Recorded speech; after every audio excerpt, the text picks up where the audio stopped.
পর্দা খুলে গেলে দেখতে পাই ওই চাতালের ওপরে বসে নন্দিনী কুন্দ ফুলের মালা গাঁথছে। তার সামনে পদ্ম পাতায় ফুল ভর্তি। লোহা লক্করের শব্দের সঙ্গে পাখির ডাকের আবহ। এমন সময় দূর থেকে কিশোরের ডাক।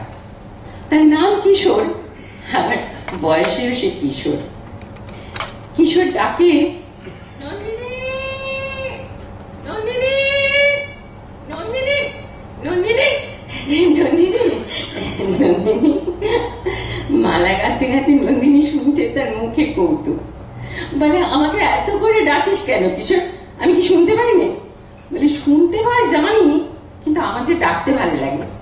আর ফুল চাই তোমার, তাহলে আনতে যাই। নন্দিনী তো অনেক ফুল নিয়ে মালা গাঁথছে, তবু কেন সে ফুলের কথা পারে? কারণ ফুলের কথা পাড়াটা কিশোরের পক্ষে খুব জরুরি। সে যে নন্দিনীর প্রিয় এই যক্ষপুরীতে দুষ্প্রাপ্য রক্তকরবী ফুল নিয়ে এসেছে সংগ্রহ করে। সেই ফুলটা দিয়ে সে নন্দিনীকে চমকে দিয়ে দিতে চায়। ফুলটা লুকিয়ে রেখেছে সাজিটা পিছনের দিকে, দেখায়নি। তাই বলছে, আর ফুল চাই তোমার? কিন্তু নন্দিনী সেদিক দিয়েই যায় না। সে বলে, না না, যা যা, কাজে ফিরে যা, দেরি করিস না। সমস্ত দিন তো কেবল সোনার তাল খুঁড়ে আনি, তার মধ্যে একটু সময় চুরি করে তোর জন্য ফুল খুঁজে আনতে পারলে বেঁচে যায়।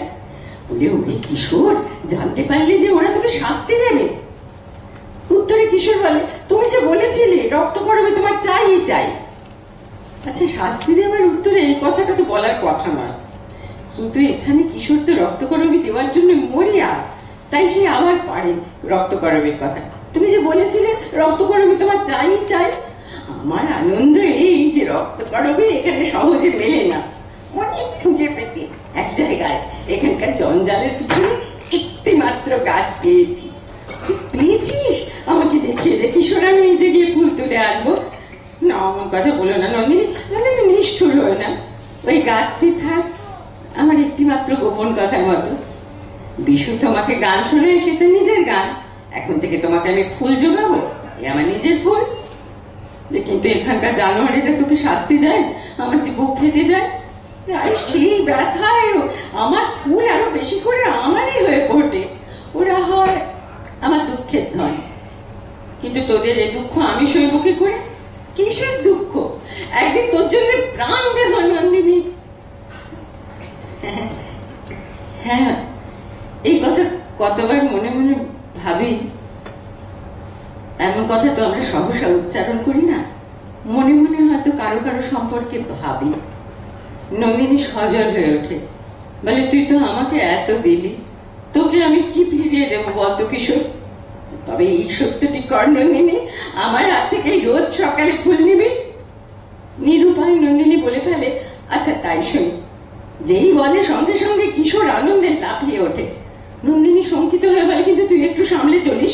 ও বলে, না, আমি সামলে চলবো না, চলবো না, চলবো না। ওদের মারের মুখের ওপর দিয়ে রোজ তোমাকে ফুল এনে দেবো, আমি সামলে চলবো না, চলবো না। লাফাতে লাফাতে ও চলে যাচ্ছে। আমরা অনুমান করি যে নন্দিনী ব্যস্ত হয়ে মালা গাঁথা ফেলে ঠেলে তার পিছু পিছু যাচ্ছে। ওরে শোন কিশোর, পাগলামি করিস না, এরকম কিছু একটা বলতে বলতে এমন সময় ওই ওপরের সাদা পাথরের চত্বরের উপর দিয়ে প্রবেশ করেছেন অধ্যাপক। দেখে বলছেন, নন্দিনী নন্দিনী, যেও না, ফিরে যাও। এসব কিন্তু কিচ্ছু লেখা নেই, লেখা আছে কিশোরের প্রস্থান এবং অধ্যাপকের প্রবেশ। কিন্তু যদি নন্দিনী আগেরই মতো বসে থাকতো, তাহলে তো ওই যেও না, ফিরে যাও কথাটা আসতো না। তাই আমরা অনুমান করি যে নন্দিনী উঠে পড়েছিল। নন্দিনী ওপর দিকে তাকিয়ে বলে, কি অধ্যাপক? সিঁড়ি দিয়ে নামতে নামতে অধ্যাপক বলেন, ক্ষণে ক্ষণে এমন চমক লাগিয়ে দিয়ে চলে যাও কেন? যখন মনটাকে নাড়া দিয়েই যাও, তখন না হয় সাড়া দিয়েই বা গেলে। একটু দাঁড়াও, দুটো কথা বলি। এই অধ্যাপক বস্তুতত্ত্ববিদ, ফিজিসিস্ট। বয়স হয়েছে অনেক। পরানো হতো ধুতি পাঞ্জাবি, কাঁধে পাট করা চাদর থাকতো, সাদা চুল, এক মুখ দাড়ি গোঁফ। নাতনির বয়সী নন্দিনীর সঙ্গে কৌতুক করতে তিনি ভালোবাসেন। একটু বলি যে এই চরিত্রটায় বহু বছর 71 সাল পর্যন্ত, 54 থেকে অভিনয় করেছেন শ্রী গঙ্গাপদ বসু। 12ই মার্চ তার জন্মদিন ছিল। জন্ম 100 বৎসর পূর্তি হয়েছে তার। অধ্যাপকের জন্য তিনি বহুল পরিচিত ছিলেন এই চরিত্রটি করবার জন্য, তাই পড়তে গিয়ে তার কথা মনে পড়ে যাচ্ছে। তো নন্দিনী বলে, আমাকে তোমার কিসের দরকার? অধ্যাপক বলে, দরকারের কথা যদি বললে, ওই চেয়ে দেখো, আমাদের খোদাই করে দল পৃথিবীর বুক চিরে দরকারের বোঝা মাথায় কীটের মতো সুড়ঙ্গের ভেতর থেকে ওপরে উঠে আসছে। এই যজ্ঞপুরে আমাদের যা কিছু ধন সব ওই ধুলোর নারীর ধন, সোনা। কিন্তু সুন্দরী, তুমি যে সোনা, সে তো ধুলোর নয়, সে যে আলোর। দরকারের বাঁধনে তাকে কে বাঁধবে? বারে বারে ওই একই কথা বলো। আমাকে দেখে তোমার এত বিস্ময় কিসের অধ্যাপক? অধ্যাপক বলে, সকালে ফুলের বনে যে আলো আসে তাতে বিস্ময় নেই, কিন্তু পাকা দেয়ালের ফাটল দিয়ে যে আলো আসে সে আর এক কথা। যজ্ঞপুরে তুমি সেই আচমকা আলো। আচ্ছা, তুমি বা এখানকার কথা কি ভাবছো বলো দেখি? অবাক হয়ে দেখছি সমস্ত শহর মাটির তলাটার মধ্যে মাথা ঢুকিয়ে দিয়ে অন্ধকার হাতড়ে বেড়াচ্ছে। হাতারি সুড়ঙ্গ খুঁজে তোমরা যক্ষের ধন বের করে আনছো, সে যে অনেক যুগের মরা ধন পৃথিবী তাকে কবর দিয়ে রেখেছিল। আমরা যে সেই মরা ধনের সব সাধনা করি, সোনার তালে তাল বেতালকে বাঁধতে পারলে পৃথিবীকে পাবো মুঠোর মধ্যে। নন্দিনী বলে, তারপরে আবার তোমাদের রাজাকে এই একটা অদ্ভুত যে জালের দেয়ালের আড়ালে ঢাকা দিয়ে রেখেছে, সে যে মানুষ পাচ্ছে সে কথা ধরা পড়ে যায়। অধ্যাপক একটু ত্রস্ত হন, কিন্তু নন্দিনী বলে চলে, তোমাদের ওই সুড়ঙ্গের অন্ধকার ডালাটা খুলে ফেলে তার মধ্যে আলো ঢেলে দিতে ইচ্ছে করে, তেমনি ইচ্ছে করে ওই বিশ্রী জালটাকে ছিঁড়ে ফেলে মানুষটাকে উদ্ধার করি। অধ্যাপক হাসেন, বলেন, আমাদের মরা ধনের প্রেতের যেমন ভয়ঙ্কর শক্তি, আমাদের মানুষ ছাঁকা রাজারও তেমনি ভয়ঙ্কর প্রতাপ। কিন্তু সব তোমাদের বানিয়ে তোলা কথা। বানিয়ে তোলাই তো, উলঙ্গের তো কোনো পরিচয় নেই। এই বানিয়ে তোলা কাপড়ে কেউ বা রাজা, কেউ বা ভিখিরি। এসো আমার ঘরে, তোমাকে তত্ত্ব কথা বুঝিয়ে দিতে বড় আনন্দ হয়। আচ্ছা অধ্যাপক, তোমাদের খোদাই কর যেমন খনি খুঁজে খুঁজে মাটির মধ্যে তলিয়ে চলেছে, তুমিও তো তেমনি দিন রাত পুঁতির মধ্যে গর্ত খুঁড়েই চলেছ আর খুঁড়েই চলেছ। আমাকে নিয়ে সময় বাজে খরচ করবে কেন? অধ্যাপক বলেন, আমরা নিরেট নিরবকাশ গর্তের পতঙ্গ, ঘন কাজের মধ্যে সেঁধিয়ে আছি। তুমি ফাঁকা সময়ের আকাশের সন্ধ্যা তারাটি, তোমাকে দেখে আমাদের ডানা চঞ্চল হয়ে ওঠে। এসো আমার ঘরে, তোমাকে নিয়ে একটু সময় নষ্ট করতে দাও। না না না, এখন না, এখন না, আমি এসেছি তোমাদের রাজাকে তার ঘরের মধ্যে গিয়ে দেখবো, আর সে থাকে জালের আড়ালে, ঘরের মধ্যে ঢুকতে দেবে না। আমি যাওয়ার কথা মানি নে, আমি এসেছি ঘরের মধ্যে ঢুকতে। অধ্যাপক একটু তাকিয়ে থাকে, বলেন, জানো নন্দিনী, আমিও আছি একটা জালের পেছনে। মানুষের অনেকখানি বাদ গিয়ে পণ্ডিতটুকু জেগে আছে। আমাদের রাজা যেমন ভয়ঙ্কর, আমিও তেমনি ভয়ঙ্কর পণ্ডিত। আমার সঙ্গে ঠাট্টা করছে তুমি, তোমাকে তো કોઈ ভয়ঙ্কর থাকে না। আচ্ছা, এরা আমাকে এখানে নিয়ে এলো, রঞ্জনকে সঙ্গে আনলে না কেন? অধ্যাপক বলেন, সব জিনিসকে টুকরো করে আনাই যে এদের পদ্ধতি, কিন্তু তাও বলি, এখানকার এই মরা ধনের মাঝখানে তোমার প্রাণের ধনকে আনতে চাও কেন? আমার রঞ্জনকে এখানে আনলে এদের মরা পাঁজরের ভেতরে প্রাণ নেচে উঠবে। অধ্যাপক বলেন, একা নন্দিনীকে নিয়েই যজ্ঞপুরে সর্দাররা হতবুদ্ধি হয়ে গেছে, রঞ্জনকে আনলে তাদের হবে কি? ওরা জানে না ওরা কি অদ্ভুত। ওদের মাঝখানে বিধাতা যদি খুব একটা হাসি হেসে ওঠে, তাহলেই ওদের চটকা ভেঙে যেতে পারে। আমার রঞ্জন বিধাতার সেই হাসি। দেবতার হাসি সূর্যের আলো, তাতে বরফ গলে, পাথর টলে না। আমাদের সর্দারদের টলাতে গেলে গায়ের জোর চাই। নন্দিনী মানে, আমার রঞ্জনের জোর তোমাদের ওই সংক্ষীণ নদীর মতো। ওই নদীর মতোই সে যেমন হাসতেও পারে, তেমনি ভাঙতেও পারে। অধ্যাপক, তোমাকে একটি গোপন খবর দিই, আজ রঞ্জনের সঙ্গে আমার দেখা হবে। জানলে কি করে? হবে হবে দেখা হবে, খবর এসেছে। অধ্যাপক অত্যন্ত সন্ত্রস্ত হন, বলে সর্দারের চোখ এড়িয়ে কোন পথ দিয়ে খবর আসবে? যে পথে বসন্ত আসবার খবর আসে সেই পথ দিয়ে। সেখানে লেগে আছে আকাশের রং, বাতাসের লীলা। অধ্যাপক নিশ্চিন্ত হন।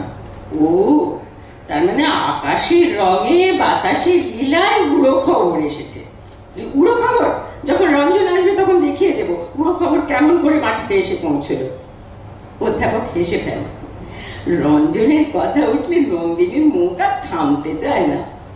তার কি, আমার তো আছে বস্তুতত্ত্ববিদ্যা, তার গহ্বরের মধ্যে ঢুকে পড়ি আর সাহস হচ্ছে না। সাহস হচ্ছে না কেন বলেন?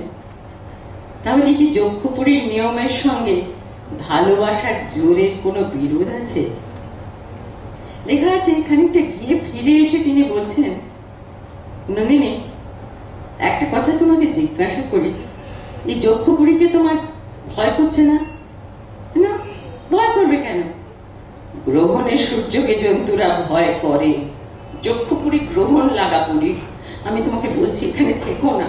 তুমি চলে গেলে ওই গর্তগুলো আমাদের সামনে আরো হাঁ করে উঠবে। তবু বলছি তুমি পালাও। যেখানকার লোকে দস্যুবৃত্তি করে মা বসুন্ধরার আঁচলকে টুকরো টুকরো করে ছেড়ে না, সেইখানে রঞ্জনকে নিয়ে সুখে দাও। পালাও। আবার একটু দূরে গিয়ে আবার ফিরে আসেন। নন্দিনী, তোমার ডান হাতে ওই যে রক্তকরবের কঙ্কন, ও থেকে একটি ফুল খসিয়ে দেবে। কেন, কি করবে তুমি? কতবার ভেবেছি তুমি যে রক্তকরবীর আহরণ করো তার একটা কিছু মানে আছে। না, আমি তো জানি না কি মানে। হয়তো তোমার ভাগ্য পুরুষ জানে। ওই রক্ত আভায় একটা ভয় লাগানো রহস্য আছে, শুধু মাধুর্য নয়। আমার মধ্যে ভয়? সুন্দরের হাতে রক্তের তুলে দিয়েছে বিধাতা। জানি না রাঙা রঙে তুমি কি লিখন লিখতে এসেছো। মালতী ছিল, মল্লিকা ছিল, ছিল চামেলি, সব বাদ দিয়ে এই ফুল কেন বেছে নিলে? জানো, মানুষ না জেনে অমনি করে নিজের ভাগ্য বেছে নেয়। রঞ্জন আমাকে কখনো কখনো আদর করে বলে রক্ত করবে। জানি না, আমার কেমন মনে হয় আমার রঞ্জনের ভালোবাসার রং রাঙা। সেই রং গলায় পড়েছি, বুকে পড়েছি, হাতে পড়েছি। তার মানে কিশোর যখন রক্তকরবী এনে দিয়েছিল, তারপরে এই কথা বলতে বলতেই নন্দিনী সেই ফুল দিয়ে গয়না তৈরি করে ফুরেছে গলায়, হাতে, মাথায়। অধ্যাপক বলেন, তা একটি ফুল দাও, শুধু ক্ষণকালের দান। নন্দিনী হেসে বলে, এই না, আজ রঞ্জন আসবে, সেই আনন্দে এই ফুলটি তোমাকে দিলুম। অধ্যাপক ফুলটি হাতে নিয়ে দেখে বলেন, আমি আর কি করব? আমি ওর রঙের তত্ত্বটি বোঝবার চেষ্টা করি। চলে যায়। নন্দিনী রাজার দরজার উপর দিকে তাকায়। আলো জ্বলেনি এখনো। নন্দিনী তার পদ্মপাতা ফুল সব নিয়ে রাজার দরজার সামনের ধাপে এসে বসে, বাঁদিক থেকে ডান দিকে। এমন সময় ওই অভিনেতার বাঁ হাতের ওই সামনের পথ দিয়ে ঢোকে এক শ্রমিক। রবীন্দ্রনাথ বলেছেন, সুরঙ্গ খোদাই কর গোকুলে প্রবেশ। তার কাঁধে শাবল কি কোদাল কি এমনি কিছু আছে। সে চলেই যাচ্ছিল পিছন দিয়ে, হঠাৎ লক্ষ্য হয় নন্দিনী বসে আছে ওদিকে। বলে, এবার মুখ ফেরাও তো দেখে। নন্দিনী তাকাতে সে ভালো করে দেখে বলে, তোমাকে তো বুঝতেই পারলুম না, তুমি কে? নন্দিনী ওর জিজ্ঞাসার ধরনে একটু বিরক্ত হয়, বলে, আমাকে যা দেখছো তা ছাড়া আমি কিচ্ছু নই। আর তাছাড়া বোঝবার তোমার দরকার কি? না বুঝলে ভালো থাকে না। এখানে তোমাকে রাজা কোন কাজের প্রয়োজন এনেছে? হ্যাঁ? নন্দিনী বিরক্ত হয়ে বলে, অকাজের প্রয়োজন। একটা কি মন্তব্য তোমার আছে? ফাঁদে ফেলছো সবাইকে। সর্বনাশী তুমি। তোমার এই সুন্দর মুখ দেখে যারা ভুলবে না তারা মরবে। নন্দিনী তখন হয়তো মুখটা এরকম ঘুরিয়েছে, আর তার ওই মাথায় সদ্য পরিহিত রক্তকরবের মঞ্জরি তুলে উঠেছে। ও সেই দিকে তাকিয়ে বলে, দেখে দেখে দেখে, শীতিতে ওটা কি ঝুলছে? ওই রক্তকরবের মঞ্জরি। আহা, ওর মানেটা কি? ওর কোনো মানেই নেই। মানেই নেই? আমি কিচ্ছু তোমাকে বিশ্বাস করি না। একটা কি ফোন দিয়ে তুমি করেছো, আজ দিন না যেতেই একটা কিছু বিপদ ঘটাবে। তাই এত সাজ। এই কথা শুনে নন্দিনীর হাসি পায়, সে খিলখিল করে হেসে উঠে। আর সে হাসি শুনে গোকুল বলে, ভয়ঙ্করী রে, ভয়ঙ্করী। নন্দিনীর আরো হাসি পায়। সে এসে বলে, আমাকে দেখে তোমার এমন ভয়ঙ্কর মনে হচ্ছে কেন? দেখে মনে হচ্ছে তুমি রাঙা আলোর মশা। যাই বাবা, নেপথ্যে বুঝিয়ে বলি গে, সাবধান, সাবধান নয় সব, সাবধান, সাবধান। বলতে বলতে সে পিছনের দিক দিয়ে অদৃশ্য হয়ে যায়। নন্দিনী আবার দরজার উপরে তাকায়, দেখে আলো জ্বলেছে। সে জালের দরজায় ঘা দিয়ে বলে, শুনতে পাচ্ছ? নেপথ্য থেকে রাজা, তথা সেই বৈজ্ঞানিক মানুষটি, তার স্বর শোনা যায়। কে? নন্দা। শুনতে পাচ্ছি, কিন্তু বারে বারে দেখো না, আমার সময় নেই একটুও না। আজ খুশিতে আমার মন ভরে আছে, সে খুশি নিয়ে তোমার ঘরের মধ্যে যেতে চাই। না, ঘরের মধ্যে না, যা বলবার আছে বাইরে থেকে বলো। বলি, কুঁদ ফুলের মালা গেঁথে পদ্ম পাতায় ঢেকে এনেছি। তার মানে আমাদের অনুমান সত্য। সত্যই নন্দিনী কুন্দ ফুলের মালাই গাঁথছিল। রাজা বলে, নিজে পড়ো। না, আমাকে মানায় না, আমার মালা তো রক্ত করবে। রাজা বলে, আমি পর্বতের চূড়ার মতো, শূন্যতাই আমার শোভা। সেই চূড়ার বুকেও ঝর্ণা ঝরে, তোমার গলাতে মালা তুলবে। জাল খুলে দাও, ভেতরে যাব। এইখান থেকে দূরে সম্মিলিত স্বরে গান শোনা যেত। পৌষ তোদের ডাক দিয়েছে, আয়রে চলে আয় আয় আয়, ডালা যেটা ঘুরেছে আজ পাকা ফসলে, মরে হায় হায় হায়। ও বলে, জাল খুলে দাও, ভেতরে যাব। রাজ বলে, আসতে দেবো না। কি বলবে শীঘ্র বলো, সময় নেই। দূর থেকে ওই গান শুনতে পাচ্ছ? কিসের গান? পৌষের গান। ফসল পেকেছে, কাটতে হবে, তারই ডাক। আর গান জোর হয়ে ওঠে। হাওয়ার নেশায় উঠলো মেতে বধুরা ধানের খেতে, রোদের সোনা ছড়িয়ে পড়ে মাটি নাচলে, মরে হায় হায় হায়। নিনি বলে, দেখছো না, পৌষের রোদ্দুর পাকা ধানের লাবণ্য আকাশে মেলে দিচ্ছে। রাজা, তুমিও বেরিয়ে এসো, তোমাকে মাঠে নিয়ে যাই। আবার গান জোরে হয়। মাঠের বাঁশি শুনে শুনে আকাশ খুশি হলো, ঘরেতে আজকে রবে গো, খোলো দুয়ার খোলো। নন্দিনী পুনরায় বলে, তুমিও বেরিয়ে এসো রাজা, মাঠে নিয়ে যাই। আমি মাঠে যাব, কোন কাজে লাগবো? গান চলতো একটু আস্তে, যেন দূর থেকে, কিন্তু থেমে যেত না। নন্দিনী বলে, মাঠের কাজ তোমার যক্ষপুরীর কাজের চেয়ে অনেক সহজ। সহজ কাজটাই আমার কাছে শক্ত। সরোবর কি ফ্যানার নুপুর করা ঝর্ণার মতো নাচতে পারে? যাও যাও যাও, আর আমার সময় নেই। নন্দিনী যেন গ্রাহ্যই করে না। মানে অদ্ভুত তোমার শক্তি। যেদিন আমাকে তোমার ভান্ডারে ঢুকতে দিয়েছিলে, তোমার সোনার তাল দেখে কিছু আশ্চর্য হয়নি, কিন্তু যে বিপুল শক্তি দিয়ে অনায়াসে সেইগুলোকে নিয়ে চূড়ো করে সাজাচ্ছিলে, তাই দেখে মুগ্ধ হয়েছিল। তবু বলি, সোনার পিণ্ড কি তোমার ওই হাতের আশ্চর্য ছন্দে সাড়া দেয়, যেমন সাড়া দিতে পারে ধানের ক্ষেত? আচ্ছা রাজা, বলো তো, পৃথিবীর এই মরা ধন দিন রাত নাড়াচাড়া করতে তোমার ভয় হয় না? কেন ভয় কিসের?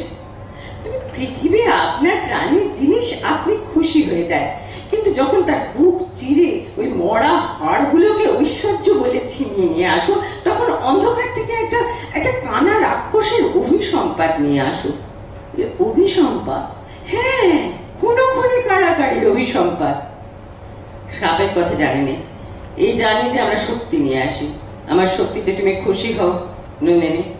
ভারী খুশি লাগে, তাই তো বলছি, আলোতে বেরিয়ে এসো, মাটির ওপর পা দাও, পৃথিবী খুশি হয়ে উঠুক। দূরের গান স্পষ্ট হয়ে ওঠে। আলোর খুশি উঠলো জগিয়ে, ধানের শীষে শিশির লেগে, ধরার খুশি ধরে না গো, ওই যে উথলে, মরি হায় হায় হায়। নন্দিনী, তুমি কি জানো, বিধাতা তোমাকেও রূপের মায়ার আড়ালে অপরূপ করে রেখেছেন। তার মধ্যে থেকে ছিনিয়ে তোমাকে আমার মুঠোর ভিতর পেতে চাচ্ছি, কিছুতেই ধরতে পারছি না। আমি তোমাকে উল্টিয়ে পাল্টিয়ে দেখতে চাই, আর না পারি তো ভেঙে চলে ফেলতে চাই।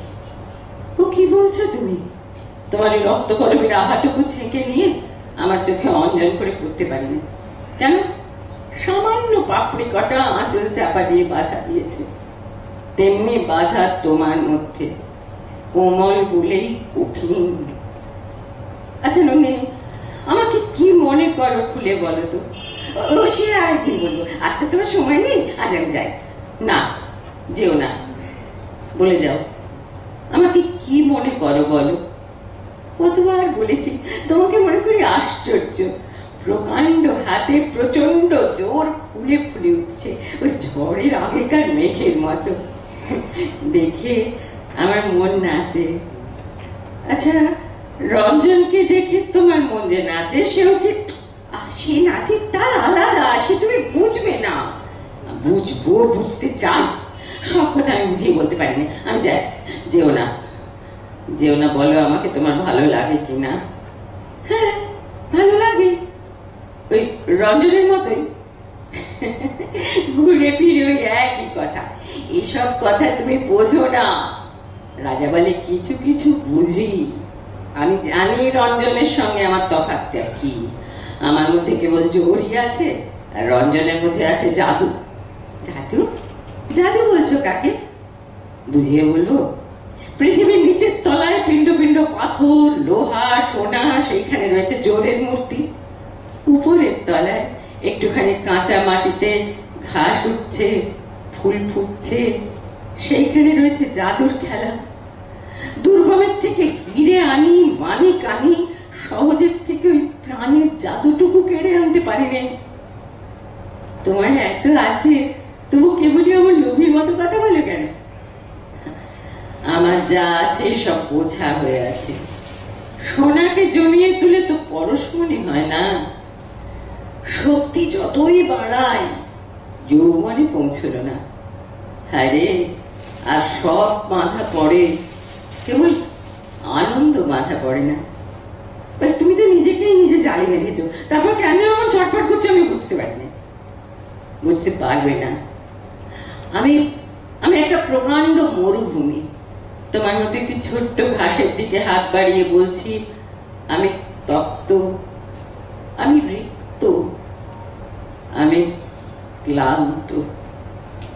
তৃষ্ণার দাহে এই মরুটা কত উর্বরা ভূমিকে লেহন করে নিয়েছে।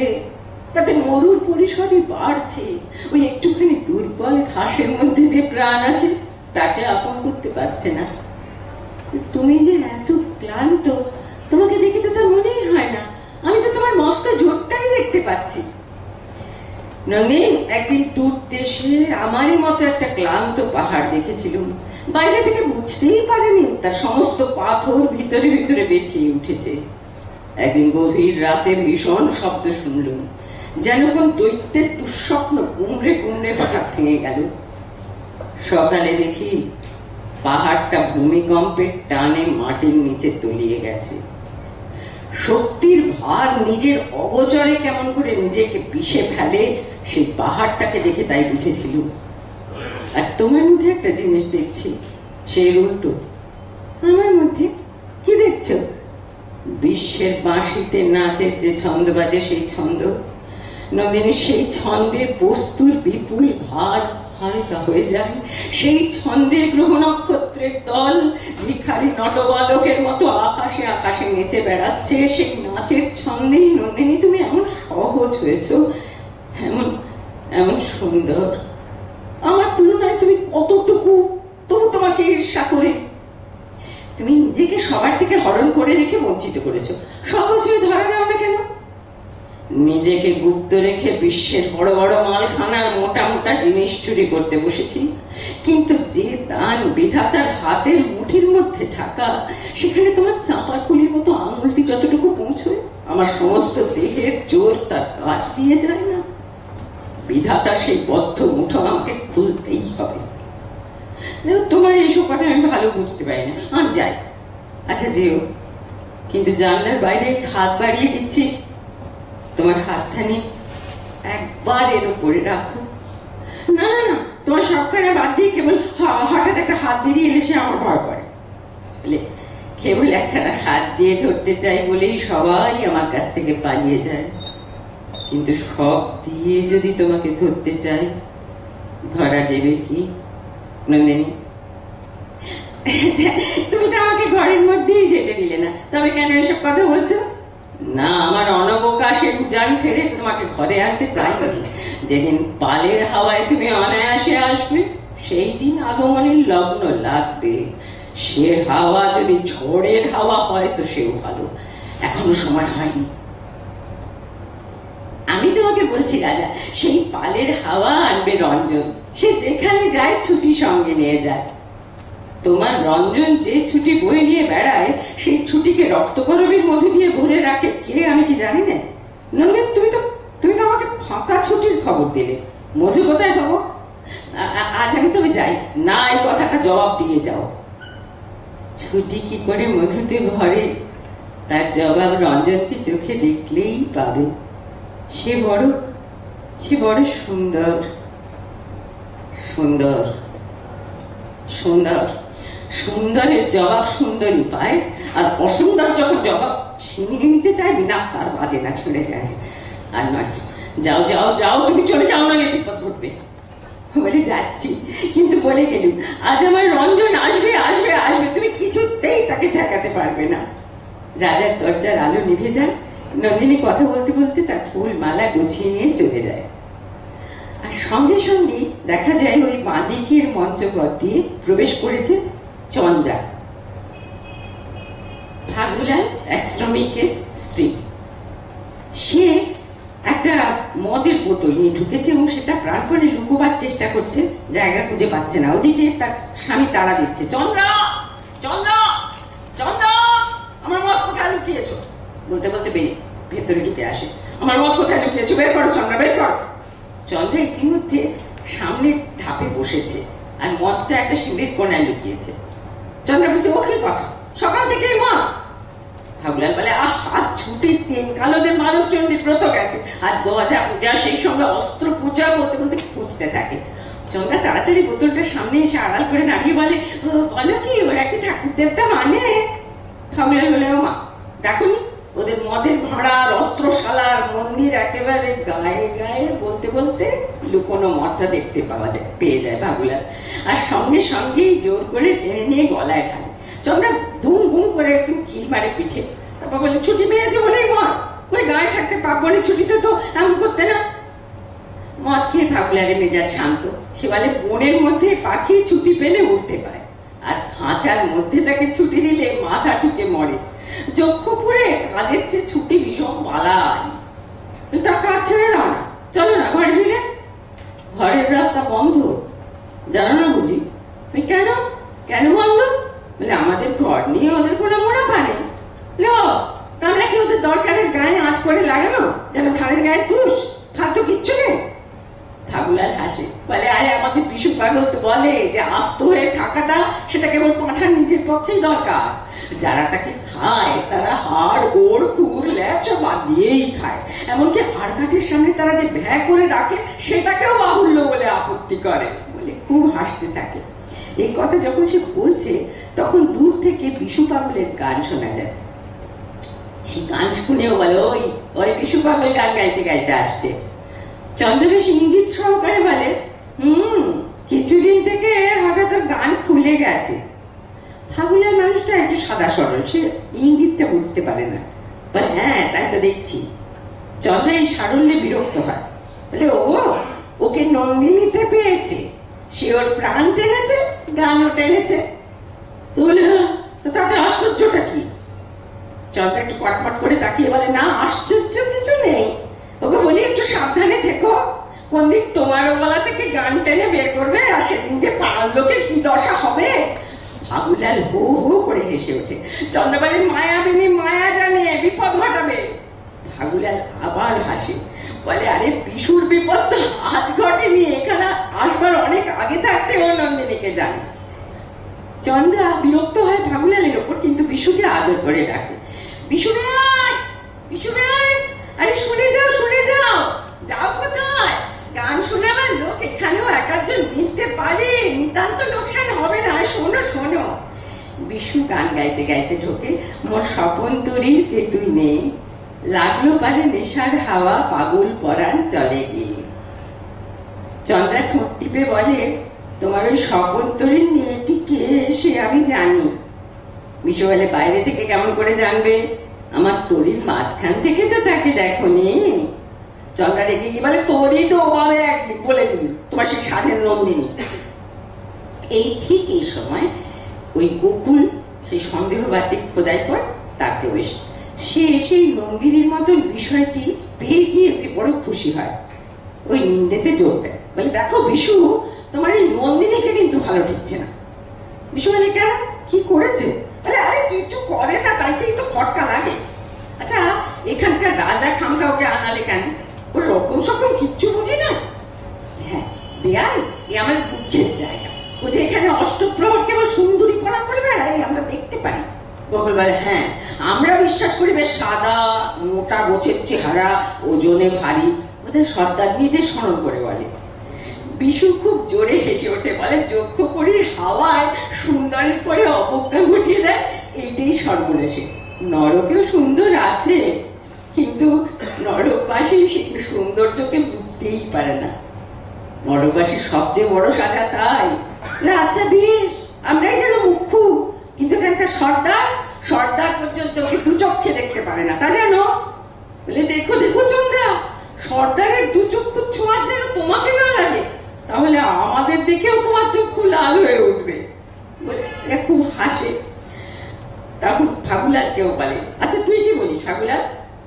সত্যি কথা বলি দাদা, নন্দিনীকে যখন দেখি না, আমার নিজের দিকে তাকিয়ে কেমন লজ্জা করে। ওর সামনে কথাই কইতে পারি না। চন্দ্র বলে হ্যাঁ, কথাই কইতে পারি না।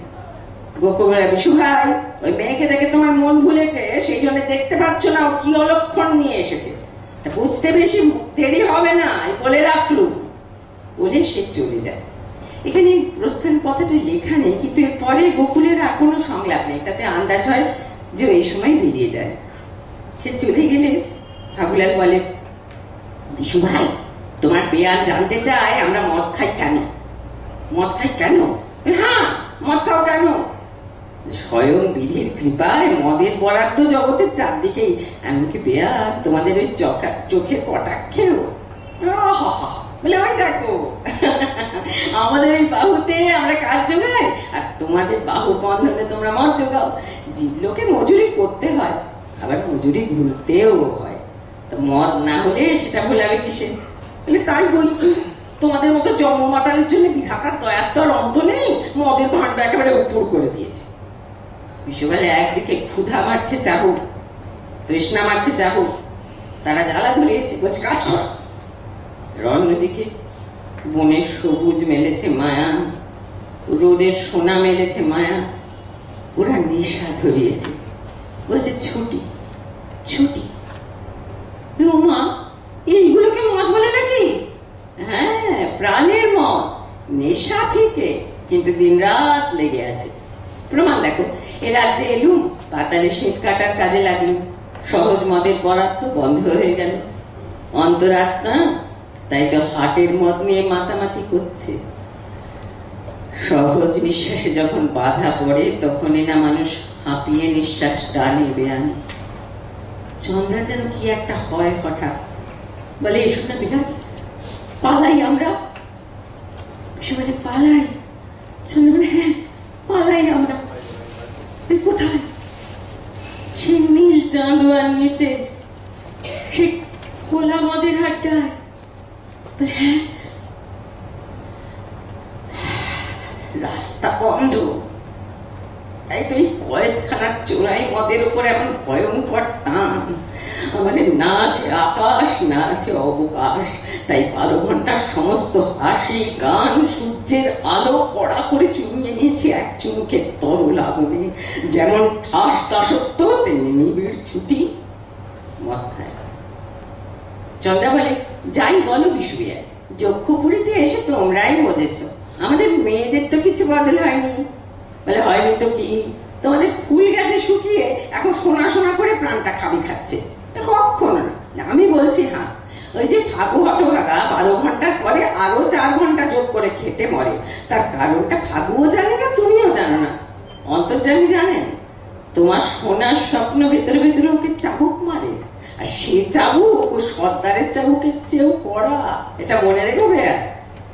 ওভার টাইমের নেশার কথা কি সহজে বলে দেওয়া আছে না?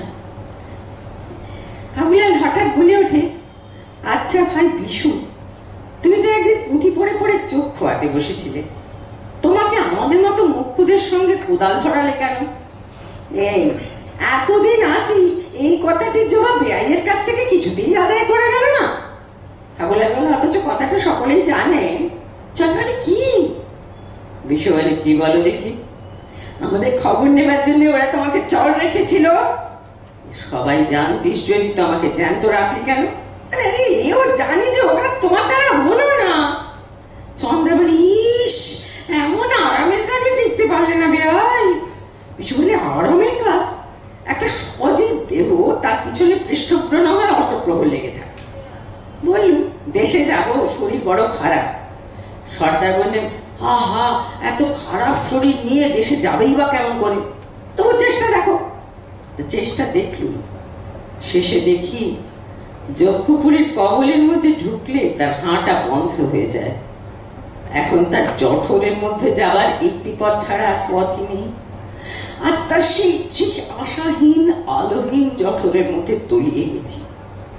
এখন তোতে আমাকে তফাৎ এই যে সর্দার তোকে যতটা অবজ্ঞা করে, আমাকে তার চেয়ে বেশি। কেন বলে, আরে ছেঁড়া কলা পাতার চেয়ে ভাঙা ভাঁড়ের প্রতি মানুষের হেলা। ভাবলাম বলে, দুঃখ কি বিশু দাদা, আমরা তো তোমাকে মাথায় করে রেখেছি। থাক থাক, প্রকাশ পেলেই মারা যাবো। কেন ভাই, তোদের আদর পড়ে যেখানে, সর্দারের দৃষ্টি পড়ে সেখানে। সোনা ব্যাং যতই বকমক শব্দে কোলা ব্যাঙের অভ্যর্থনা করে, কানে গিয়ে পৌঁছয় ওই বোড়া সাপে।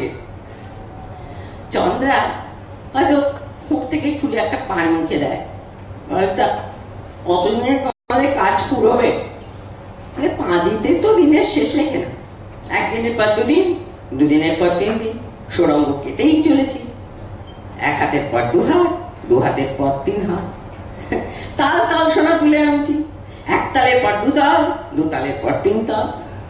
যক্ষপুরে অঙ্কের পর অঙ্ক একেবারে সার বেঁধে চলেছে, কোনো অর্থে পৌঁছয় না। তাই তো ওদের কাছে আমরা মানুষ নই, কেবল সংখ্যা। ভাগো ভাই, তুমি কোন সংখ্যা দেখি?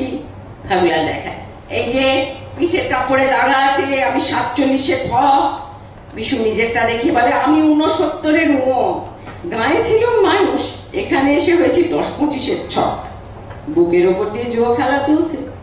চলুন, চলতে দাও।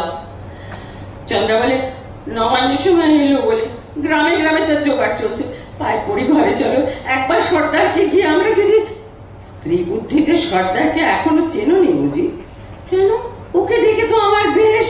বিষয়, হ্যাঁ বেশ ঝকঝকে। মকরের না, খাঁজে খাঁজে বড় পরিপাটি করে কামড়ে ধরে। সে মকর রাত স্বয়ং ইচ্ছে করলেও আলগা করতে পারে না। চন্দ্রা বলে, ওই যে সর্দার। তবেই হয়েছে, আমাদের কথা নিশ্চয় শুনেছে। কেন কেন, এমন তো কিছু বলিনি যাতে। বেয়াল কথা আমরা বলি, মানে যে করে ওরা। কাজে কোন কথার থেকে কোন চালে আগুন লড়ায় সে কেউ বলতে পারে না। বলতে বলতে এই মঞ্চের সামনের ডান দিক দিয়ে সর্দারের প্রবেশ। চন্দ্রা তাড়াতাড়ি বলে, সর্দার দাদা। সর্দার বলে, কি নাতনি, খবর ভালো তো? একবার বাড়ি যেতে ছুটি দাও। কেন, যে বাসা নিয়েছি সে তো খাসা। আমাদের বাড়ির চেয়ে অনেক ভালো, সরকারি খরচে চৌকিদার পর্যন্ত রাখা গেছে। বলতে বলতে বিশুর দিকে নজর পড়ে। 69-এর ম। তোমাকে এদের মধ্যে দেখলে মনে হয় সারস এসেছেন বকের দলকে নাচ শেখাতে। সর্দারজি, নাচাবার মতো পায়ের জোর থাকলে এখান থেকে টেনে দৌড় মারতুম।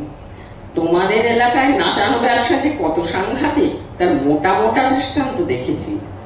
এমন হয়েছে সাদা চালে চলতেও পা কাঁপে। মনে থাকে নাতে, একটা সুখবর আছে। এদের ভালো কথা শোনাবার জন্য কেনারাম গোসাইকে আনিয়ে রেখেছি।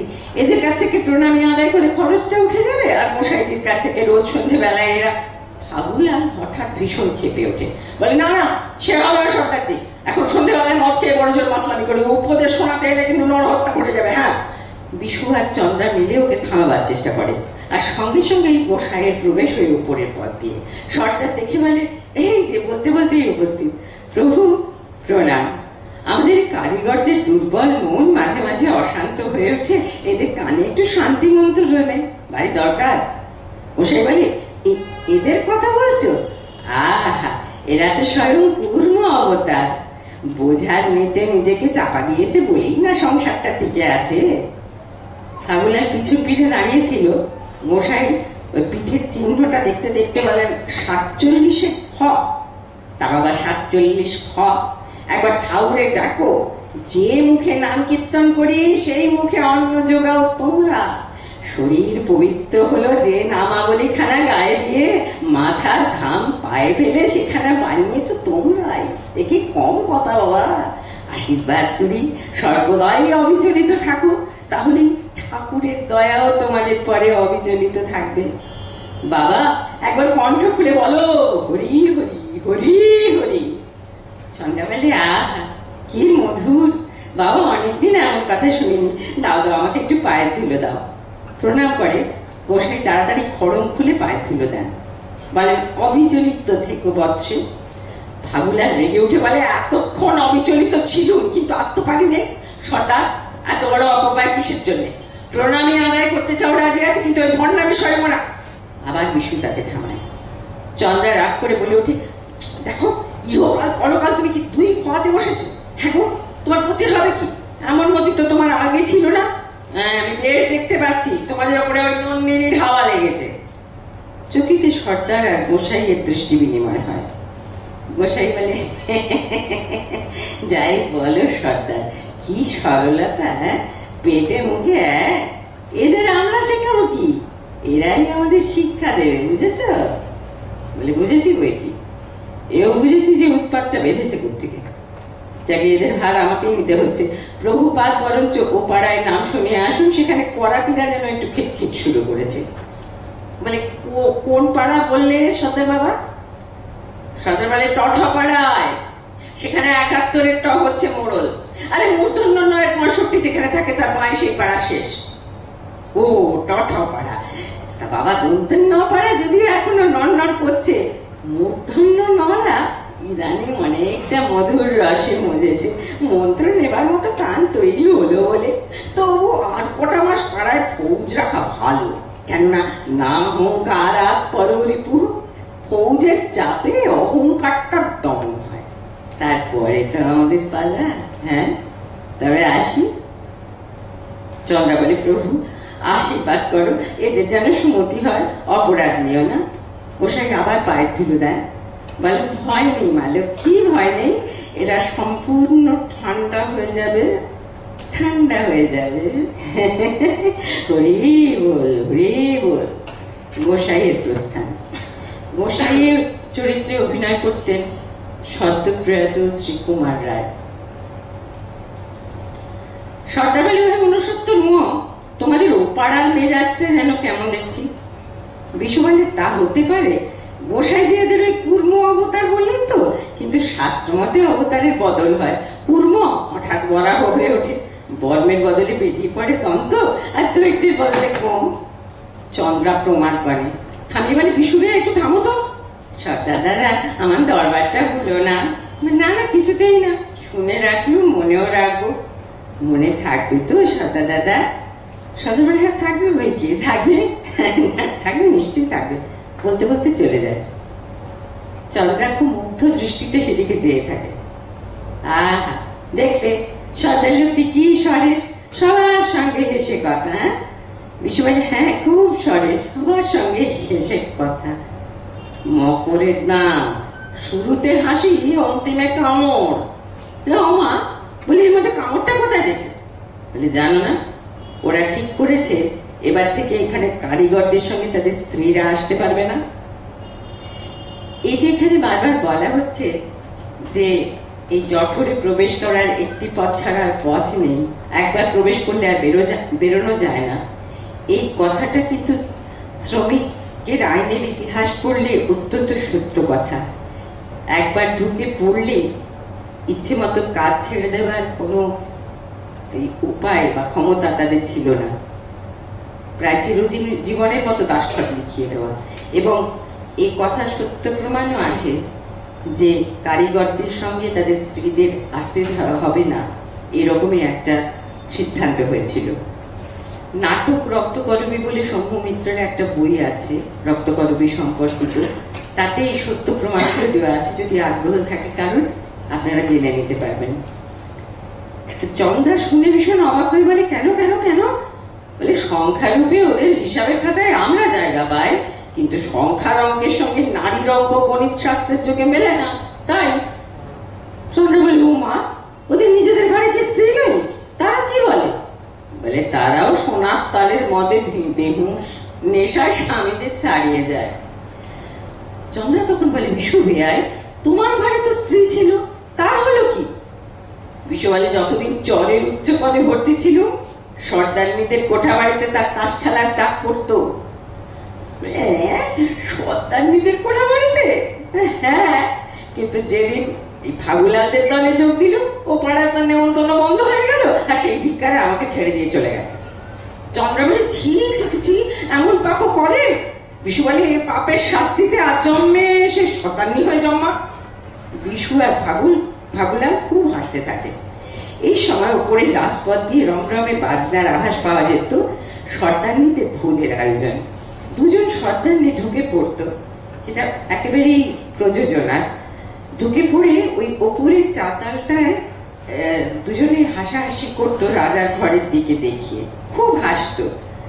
চন্দ্রা তাদের দেখে মোহিত হয়ে এগিয়ে যাওয়ার চেষ্টা করছিল। এমন সময় তারা চন্দ্রাকে দেখতে পেয়ে প্রায় ধুৎকার দেয়। চন্দ্রা বসে পড়ে, ওরা বেরিয়ে যায়, বাজনাটা দূরে চলে যায়। চন্দ্রা প্রায় গুঁড়ি মেরে বেরিয়ে নেমে আসে নিজের জায়গায়, বলে, আহা, কি সাজের ধুম, কি চেহারা! আচ্ছা বেয়াই, যদি কাজ ছেড়ে না দিতে, তুমি ওদের দলে অমনি ধুম করে বেরোতে, আর তোমার সেই স্ত্রী? হ্যাঁ, আমাদেরও ওই দশা করতো। এখন আর ফেরবার পথ নেই? একেবারে না? আছে, নর্দমার ভেতর দিয়ে। নেপথ্য থেকে নন্দিনীর ডাক শোনা যায়, পাগল ভাই! বলে, কি পাগলি? ফাগুলা বলে, ওই তোমার নন্দিনীর ডাক পড়লো, আজকের মতো বিশু দাদাকে আর পাওয়া যাবে না। তোমার বিশু দাদার আশা আর রেখো না। আচ্ছা, কোন সুখে ও তোমাকে ভুলিয়েছে বলে দেখি বেয়াই? ভুলিয়েছে দুঃখে। বেয়াই, আমার উল্টিয়ে কথা কও কেন? বলে, তোরা বুঝবি না, এমন দুঃখ আছে যাকে ভোলার মতো দুঃখ আর নেই। বিশু দাদা কষ্ট করে কথা বলো, নইলে রাগ ধরে। বলছি শোন, কাছের পাওনাকে নিয়ে বাসনার যে দুঃখ, তাই পশুর। আর দূরের পাওনাকে নিয়ে আকাঙ্ক্ষার যে দুঃখ, তাই মানুষের। আমার সে চির দুঃখের দূরের আলোটি নন্দিনীর মধ্যে প্রকাশ পেয়েছে, তাই। চন্দ্রা বলে ওঠে, এসব কথা বুঝি নেবে? এসব কথা কিচ্ছু বুঝি না। একটা কথা বুঝি, যে মেয়েকে তোমরা যত কম বোঝো, সেই তোমাদের তত বেশি টানে। আমরা সাদা সিধে, আমাদের দর কম, তবু যা হোক তোমাদের সোজা পথে নিয়ে চলি। আজ এই বলে রাখলো, ওই মেয়েটা ওর ওই রক্ত গরমের মালার ফাঁসে তোমাকে সর্বনাশের পথে কেন নিয়ে যাবে। ফাগুলালকে বলে, চলো। ফাগুলালকে বোধহয় একটু থেকে যাবার ইচ্ছে ছিল, বলে, চলো। বিশু তার মদের বোতলটাও ফাগুলালকে দিয়ে দেয়। সেটা পেয়ে ফাগুলাল খুব খুশি হয়, দু হাতে দুটো মদের বোতল নিয়ে হাসতে হাসতে বেরিয়ে যায়, আর চন্দ্রা তাকে নিয়ে বেরিয়ে যায়। এমন সময় নন্দিনী পিছনের পথ দিয়ে প্রবেশ করে আসে। পাগল ভাই, দূরের রাস্তা দিয়ে আজ ওরা সকালে পৌষের গান গিয়ে মাঠে যাচ্ছিল, শুনেছিলে? আমার সকাল কি তোর সকালের মতো যে গান শুনতে পাবো? এই যে ক্লান্ত রাত্রিটাকে ঝেঁটিয়ে ফেলা উচ্ছিষ্ট। আজ মনের খুশিতে ভাবলুম এখানকার প্রাকারের উপর চড়ে ওদের গানে যোগ দেব, কোথাও পথ পেলুম না, তাই তোমার কাছে এসেছি।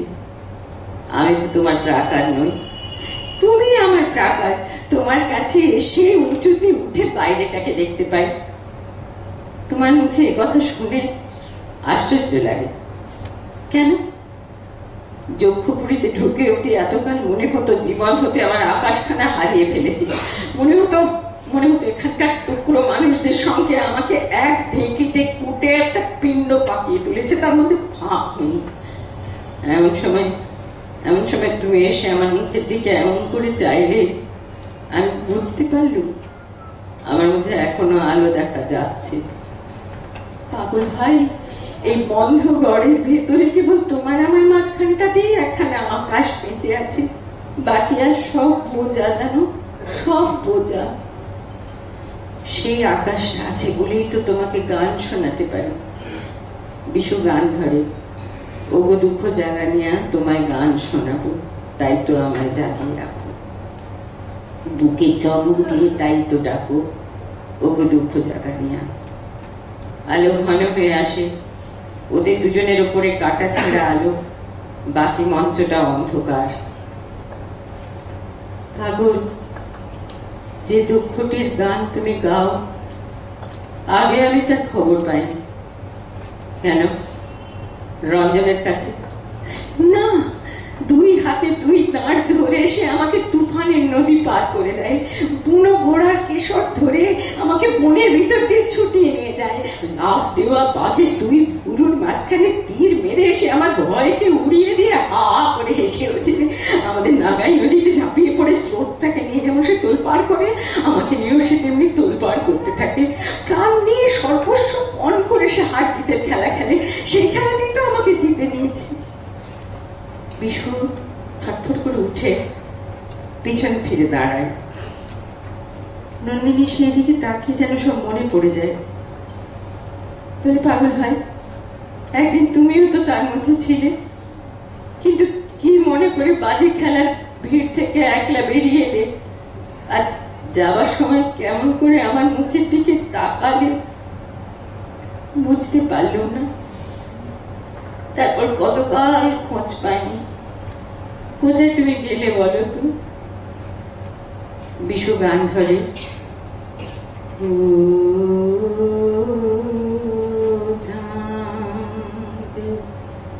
চোখের জলে লাগলো জোয়ার,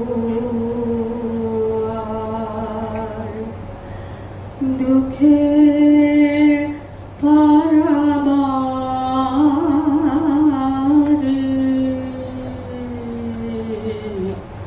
ও চাঁদ, আমার তোরে ছিল চেনা কুলে, বাঁধন যে তার গেল খুলে, তার হাওয়ায় হাওয়ায় নিয়ে গেল কোন অচেনার ধারে,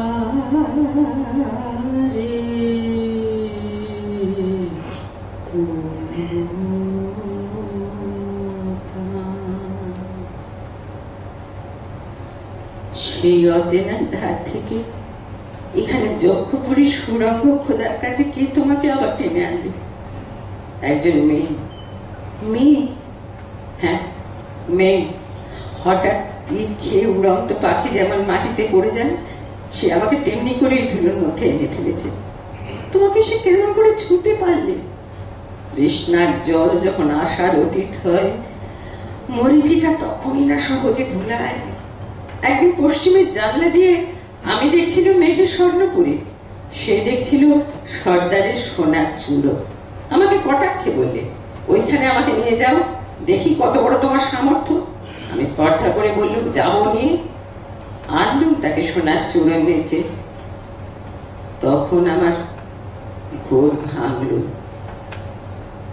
আমি এসেছি, আমি এখান থেকে তোমাকে বের করে নিয়ে যাবো, ওদের এই সোনার শিকল আমি ভাঙবো।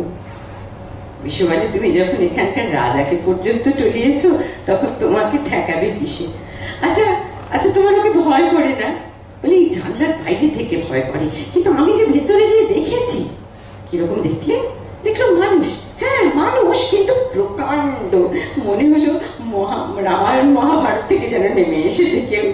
ওর বাঁ হাতের ওপর বাজ পাখি বসেছিল, তাকে দাঁড়ের ওপর বসেও আমার মুখে দিকে চেয়ে রইলে। একটু পরে হঠাৎ জিজ্ঞেস করলে, আমাকে ভয় করে না? আমি বললাম, একটুও না। তখন আমার খোলা চুলের মধ্যে দুই হাত ভরে দিয়ে কতক্ষণ চোখ বুজে বসে রইল। তোমার কেমন লাগলো? ভালো লাগলো। কিরকম বলবো, ও যেন 1000 বছরের বট গাছ, আর আমি যেন একটা ছোট্ট পাখি। ওর ডালের একটি ডগায় কখনো যদি একটু দোল খেয়ে যাই, নিশ্চয় ওর মজ্জার মধ্যে খুশি লাগে। ওর ওই একলা প্রাণকে সেই খুশিটুকু দিতে ইচ্ছে করে। তারপর যেন একসময় ঝিমকে উঠে ওর বর্ষা ফলার মতো দৃষ্টি আমার মুখের উপর রেখে হঠাৎ বলে উঠলো, আমি তোমাকে জানতে চাই। আমার কেমন গা শিউরে উঠলো। বললাম, জানার কি আছে? আমি কি তোমার পুঁতি? সে বললে, পুঁতিতে যা আছে সব জানি, কিন্তু তোমাকে জানি না। তারপর কিরকম ব্যগ্র হয়ে উঠে বললে, রঞ্জনের কথা আমাকে বলো, তাকে তাকে কিরকম ভালোবাসো? বিশু বললে, তুমি কি বললে? আমি আমি বললাম, জলের ভিতরকার হাল যেমন আকাশের উপরকার পালকে ভালোবাসে, পালে লাগে বাতাসের গান আর হালে জাগে ঢেউয়ের নাচ। মস্ত একটা লোভী ছেলের মতো এক দৃষ্টি তাকিয়ে চুপ করে শুনলে, হঠাৎ চমকিয়ে দিয়ে বললো, ওর জন্য প্রাণ দিতে পারো? আমি বললাম, এক্ষুনি। ও যেন রেগে গর্জন করে বলে, কখনো না। আমি বললাম, হ্যাঁ পারি। তার তোমার লাও? আমি বললাম, জানি না। তখন ছটফট করে উঠে বললো, যাও যাও যাও, আমার ঘর থেকে যাও, কাজের অর্থ করো না। এই রকম। বিষ্ণু বলে, আসলে সব কথা কষ্ট মানেও জানতে চায়, যেটা ও বুঝতে পারে না সেটাতেই ওর মন ব্যাকুল করে দেয়, আর তাতেই ও রেগে ওঠে। পাগল ভাই, ওর ওপরে দয়া হয় না তোমার? বলে, যেদিন ওর ওপরে বিধাতার দয়া হবে সেদিন ও মরবে। না না, তুমি জানো না, বেঁচে থাকবার জন্য ও কিরকম মরিয়া হয়ে আছে। ওর বাঁচা বলতে কি বোঝায় সে তুমি আজই দেখতে পাবে। জানি না সে সইতে পারবে কিনা। হঠাৎ নন্দিনী তাকিয়ে বলে, ওই দেখো পাগল ভাই, ছায়া। নিশ্চয়ই সর্দার আমাদের কথা লুকিয়ে শুনেছে। এখানে তো চারদিকেই সর্দারের ছায়া, এড়িয়ে চলবার জো কি? আচ্ছা, সর্দারকে তোমার কেমন লাগে? ওর মতো মরা জিনিস আমি আর দেখিনি। যেন বেদ বন থেকে কেটে আনা বেদ, পাতা নেই, শিকড় নেই, মজ্জায় রস নেই, শুকিয়ে একেবারে লিকলিক লিকলিক করছে। বিশু জোরে হেসে বলে, প্রাণকে শাসন করবার জন্যই প্রাণ দিয়েছে দুর্ভাগা। চুপ করো, শুনতে পাবে। চুপ করাটাকেও যে শুনতে পায়, তাতে আপদ আরো বাড়ে। যখন খোদাইগদের সঙ্গে থাকি তখন কথায় বার্তায় সর্দারকে সামলে চলি, তাই ওদের দণ্ডটা দিয়েও আমাকে ছোঁয় না। কিন্তু পাগলি, তোর সামনে মনটা স্ফূর্তিত হয়ে ওঠে, সাবধান হতে কিরকম ঘৃণা বোধ হয়। বলতে বলতেই সর্দার ঢুকে পড়ে। নন্দিনী বলছিল যে, না না, বিপদকে তুমি ডেকে। ওই যে সর্দার দাদা এসে পড়েছে। সর্দার প্রবেশ করে বিশুকে দেখে বলে, কি গো 69-এর মুখ, সকলেরই সঙ্গে তোমার প্রণয়, বাজ বিচার নেই? মানে এমনকি তোমার সঙ্গে শুরু হয়েছিল সর্দারজি, ওই বাজ বিচার করতে গিয়ে বেঁধে গেল। সর্দার রাগ, কি নিয়ে আলাপ চলছে? তোমাদের দুর্গ থেকে কি করে বেরিয়ে আসা যায় পরামর্শ করছি। বলো কি, এত সাহস? কবুল করতেও ভয় নেই? বিশু বলে, সর্দার, মনে মনে তো সব জানোই, খাঁচার পাখি শলাগুলোকে ঠোকরায়, সে তো আদর করে নয়, তা সে কথা কবুল করলেই কি আর না করলেই বাকি। বলে, আদর করে নয় সে কথা জানা আছে, কিন্তু কবুল করতে ভয় করে না, সেটাই কয়েকদিন থেকে জানা দিচ্ছে। নন্দিনী কথা পাল্টায়, সর্দারজি, তুমি যে বলেছিলে আজ রঞ্জনকে এনে দেবে, ওই কথা রাখলে না? হ্যাঁ, আজই তাকে দেখতে পাবে। সেবার সে আমি জানতো। সর্দার তৎক্ষণাৎ সন্দিগ্ধ চোখে তাকায়। নন্দিনী বলে, চলে, তবু যখন আশা দিলে তখন জয় হোক তোমার সর্দার। এই নাও, এই নাও মালা। ওই কুঁদ ফুলের মালাটি সর্দারকে দেয়। আর বিশু সঙ্গে সঙ্গে বলে ওঠে, বেশ ইচ্ছে করে, ছি ছি ছি, মালাটা নষ্ট করলে, রঞ্জনের জন্য রাখলে না কেন? নন্দিনী বলে, আহা, তার জন্য এই তো মালা রয়েছে। সর্দার বলে, আছে ওই কি, ওই বুঝি গলায় দুলছে। জয়মালা এই কুন্দ ফুলের, এই যে হাতের দান, আর বরণ মালা ওই রক্ত করবীর, ওর হৃদয়ের দান। ভালো ভালো হাতের দান হাতে হাতেই চুকিয়ে দাও, নইলে শুকিয়ে যাবে। আর হৃদয়ের দান যত অপেক্ষা করবে তত তার দাম বাড়বে। কেমন? বলে চলে যায় দ্রুত। এই বাক্যের ভয়ঙ্করতাটা তখন এরা দুজনেই কেউই বুঝতে পারেনি। সর্দার চলে যেতে দুজনে হেসেছিল। এবার নন্দিনী তাকিয়ে দেখে রাজার দরজার আলো জ্বলেছে। জানলার কাছে গিয়ে বলে, শুনতে পাচ্ছ? কি বলতে চাও বলো? একবার ঘরের মধ্যে যেতে দাও, অনেক কথা বলবার আছে। বারবার কেন মিছে অনুরোধ করছো? এখনো সময় হয়। ওকে তোমার সঙ্গে রঞ্জনের জুড়ি নাকি? বিশু তাড়াতাড়ি বলে, না রাজা, আমি রঞ্জনের ও পিঠ, যে পিঠে আলো পড়ে না, আমি অমাবস্যা। তোমাকে নন্দিনীর কিসের দরকার? নন্দিনী, এই লোকটা তোমাকে বলে আমার সাথী, ও আমাকে গান শেখায়, ওই তো শিখিয়েছে, ভালোবাসি ভালোবাসি এই সুরে কাছে দূরে জলে স্থলে বাজায় বাঁশি। ভালোবাসি? এখনই যদি ওকে সঙ্গ ছাড়া করি তাহলে কি হয়? তোমার গলার সুরও কিরকম হয়ে উঠলো, থামো তুমি, তোমার কেউ সঙ্গী নেই নাকি? আমার সঙ্গী? মধ্যাহ্ন সূর্যের কেউ সঙ্গী আছে নাকি? মাগো, তোমার হাতে ওটা কি? একটা মরা ব্যাঙ। এ মা, কি করবে ওটাকে নিয়ে? এই ব্যাঙ একদিন একটা পাথরের কোটরের মধ্যে ঢুকেছিল, আর তারই আড়ালে 3000 বছর ছিল টিকে।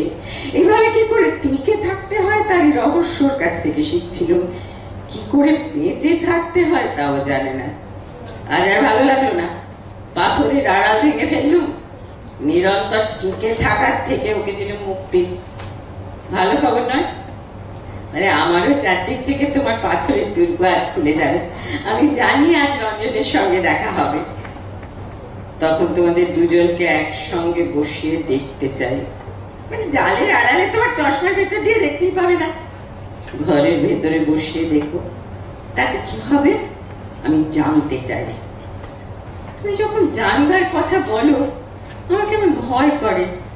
মনে হয় যে জিনিসটাকে মন দিয়ে জানা যায় না, প্রাণ দিয়ে বোঝা যায়, তারপরে তোমার দরদ নেই, তাকে বিশ্বাস করতে সাহস হয় না, পাছে ঠকি। যাও যাও না, শোনো নন্দিনী, তোমার অলোকের থেকে ওই যে রক্তকলমের গুচ্ছ গালের কাছে নেমে পড়েছে, আমাকে দেবে? সে নিয়ে কি হবে? ওই ফুলের গুচ্ছ দেখে আর আমার মনে হয় ও যেন আমারই রক্ত আলস্য নিগ্রহ রূপের ফুলের রূপ ধরে এসেছে। কখনো ইচ্ছে করছে তোমার কাছ থেকে কেড়ে নিয়ে ছিঁড়ে ফেলি। আবার ভাবছি নন্দিনী যদি কোনোদিন নিজের হাতে ওই মঞ্জরি আমার মাথায় পুড়িয়ে দেয় তাহলে তাহলে কি হবে? তাহলে হয়তো আমি সহজে মরতে পারবো। নন্দিনী বলে, একজন মানুষ রক্ত করবে ভালোবাসে, আমি তাকে মনে করে ফুল কানে পড়েছে, মাথায় পড়েছে, গলায় পড়েছে, তাহলে বলে দিচ্ছি ও আমারও শনিক গ্রহ, কিন্তু তারও শনিক গ্রহ। ঠিক ওকে কথা বলছো, আমি যাই। কোথায় যাবে? তোমার দুর্গ দুয়ারের কাছে বসে থাকবো কেন? রঞ্জন যখন শিল্পর দিয়ে আসবে দেখতে পাবে আমি তার জন্য অপেক্ষা করে আছি। আর রঞ্জনকে যদি ধুলোর সঙ্গে মিলিয়ে দিই তোলে, তাকে আর একটুও চিনতে পারা না যায়। আর তোমার কি হয়েছে বলো তো? আমাকে মিছি মিছি ভয় দেখাচ্ছ কেন? মিছি মিছি ভয়? জানো না আমি ভয়ঙ্কর? নন্দিনী নির্ভীক। হঠাৎ তোমার এই কি ভাব? লোকে তোমাকে ভয় করে এটা তুমি দেখতে ভালোবাসো? আমাদের গায়ে শ্রীকণ্ঠ যাত্রায় রাক্ষস সাজে, সে যখন আসরে নামে তখন ছেলেরা আঁতকে উঠলে সে ভারী খুশি হয়। তোমারও দেখছি সেই দশা। আমার কি মনে হয় সত্যি বলবো, ভয় দেখাবার ব্যবসা এখানকার মানুষদের। তোমাকে তাই তারা জাল দিয়ে ঘিরে অদ্ভুত সাজিয়ে রেখেছে। এই জুজুর পুতুল সেজে থাকতে তোমার লজ্জা করে না? কি বলছো নন্দিনী? বলছি এতদিন যাদের ভয় দেখিয়ে এসেছো তারা একদিন ভয় পেতে লজ্জা করবে। কি বলছো কি নন্দিনী? বলছি এতদিন যাদের ভয় দেখিয়ে এসেছো তারা একদিন ভয় পেতে লজ্জা করবে। আমার রঞ্জন যদি এখানে থাকতো তোমার মুখের ওপর তুড়ি মেরে মরতো, তবু ভয় পেত না। তোমার স্পর্ধা তো কম নয়। এতদিন যা কিছু ভেঙে চুরমার করেছি তারই রাশ করা পাহাড়ের চূড়োর ওপর তোমাকে দাঁড় করিয়ে দেখাতে ইচ্ছে করছে। তারপরে কি? তারপরে আমার শেষ ভাঙাটা ভেঙে ফেলি, দাড়িমের দানা ফাটিয়ে 10 আঙুলের ফাঁকে ফাঁকে যেমন তার রস বের করে, তেমনি তোমাকে আমার এই দুটো হাতে। যাও যাও যাও যাও, পালিয়ে যাও, পালিয়ে যাও। নন্দিনী বলে, এই দাঁড়িয়ে কি করতে পারো করো, আমার বিস্ত্রি করে অর্জন করছো কেন? আমি যে কি অদ্ভুত নিষ্ঠুর তার সমস্ত প্রমাণ তোমার কাছে প্রত্যক্ষ দেখিয়ে দিতে ইচ্ছে করছে। আমার ঘরের ভিতর থেকে কখনো আর্তনাদ শোনোনি? হ্যাঁ শুনেছি। সে কিসের আর্তনাদ? সৃষ্টিকর্তার চাতুরি আমি ভাঙি। বিশ্বের মর্মস্থানে যা লুকোনো আছে তা ছিনিয়ে আনতে চাই, সেসব ছিন্ন প্রাণের কান্না। গাছের থেকে আগুন চুরি করতে হলে তাকে পোড়াতে হয়। নন্দিনী, তোমার ভিতরেও আছে আগুন, রাঙা আগুন। একদিন দাহন করে তাকে আমি বের করবো, তাকে নিয়ে আমার নিষ্কৃত নেই। কেন কেন তুমি এত নিষ্ঠুর? আমি হয় পাবো না নষ্ট করবো। যাকে পাইনি তাকে দয়া করতে পারি নে, তাকে ভেঙে ফেলাও খুব একরকম করে পাওয়া। কি আমার মুখটা বাকি হাত বের করছো কেন? আচ্ছা আচ্ছা, হাত সরিয়ে নিচ্ছে। পালাও পালাও তুমি, পায়রা যেমন পালায় বাজ পাখির ছায়া দেখে, পালাও। নন্দিনী হেসে ফেলে। আচ্ছা যাই, আর তোমাকে রাগাবো না, চলো। প্রায় দুজনেই চলে যেতে চাচ্ছিল, মানে বিশুকে নিয়ে নন্দিনী। এমন সময় হঠাৎ রাজা ডেকে উঠে, শোনো শোনো শোনো, নন্দিনী নন্দিনী। নন্দিনী দৌড়ে ফিরে আসে। কি কি বলো? নন্দিনী, সামনে তোমার মুখে চোখে প্রাণের লীলা, আর পিছনে তোমার কালো চুলের ধারা যেন মৃত্যুর নিস্তব্ধ ঝর্ণা। আবার এই হাত দুটো সেদিন তার মধ্যে ডুব দিয়ে মরবার আরাম পেয়েছিল। মরণের মাধুর্য আর কখনো এমন করে ভাবিনি।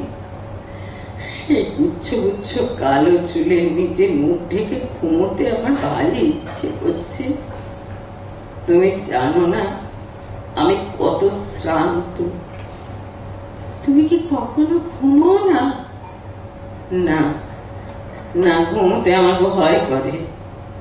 ভয় করে? তাহলে তোমাকে আমাদের গানটা শুনিয়ে দিই। পাগল ভাই, দুজনে গান ধরে। ভালোবাসি ভালোবাসি এই সুরে কাছে দূরে জলস্থলে বাজায় বাঁশি। ভেতর থেকে রাজা বলে ওঠে, না না, গান নয়, গান নয়। নন্দিনী ছুটে গিয়ে দেখে, বলে, পাগল ভাই ওই মরা ব্যাংকটা ফেলে রেখে পালিয়ে গেছে। গান শুনতেও ভয় পায়। আলো নিভে গেছে ওই দরজার।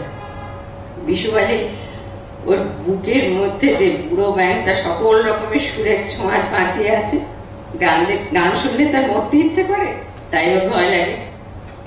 আচ্ছা পাগলি, আজ তোর মুখে একটা দীপ্তি দেখছি, কি হয়েছে রে? আমাকে বলবি না? মনের মধ্যে খবর এসে পৌঁছেছে, আজ নিশ্চয় রঞ্জন আসবে। নিশ্চয় খবরটা এলো কোন দিক থেকে? তবে শোনো বলি, আমার জানলার সামনে ডালিমের ডালে রোজ নীলকণ্ঠ পাখি এসে বসে। আমি সন্ধে হলেই ধ্রুব তারাকে প্রণাম করে বলি, ওর ডানার একটি পালক আমার ঘরে এসে যদি উড়ে পড়ে তো জানবো আমার রঞ্জন আসবে। আজ সকালে জেগে উঠে দেখি উত্তরে হাওয়ায় পালক আমার বিছানায় এসে পড়েছে। এই দেখো দেখো, আমার বুকের আঁচলে দেখায়। সে বলে, হ্যাঁ তাই তো দেখছি দেখছি, কপালে আজ কুমকুমের টিপ পড়েছ। দেখা হলে এই পালক আমি তার চূড়োয় পরিয়ে দেবো। বিশু বলে, হ্যাঁ, লোকে বলে নীলকণ্ঠের পাখায় জয়যাত্রার শুভ চিহ্ন আছে। না, রঞ্জনের জয়যাত্রা আমার হৃদয়ের মধ্যে দিয়ে।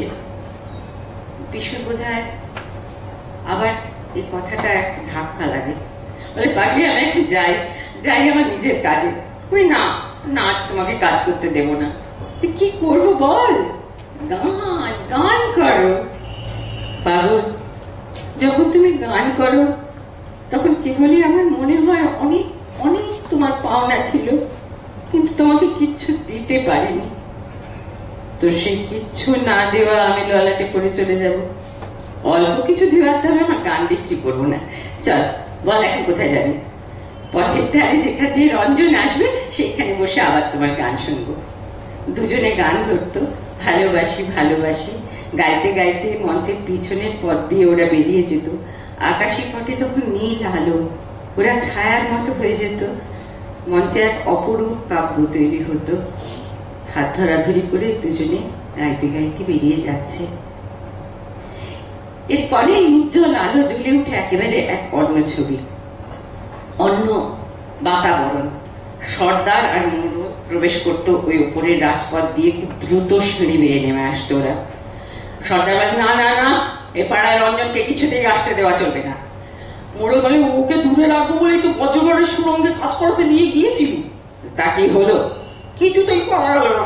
ও বললে, হুকুম মেনে কাজ করা আমার অভ্যেস নেই। তো অভ্যেস এক্ষুনি শুরু করাতে দোষটা কি?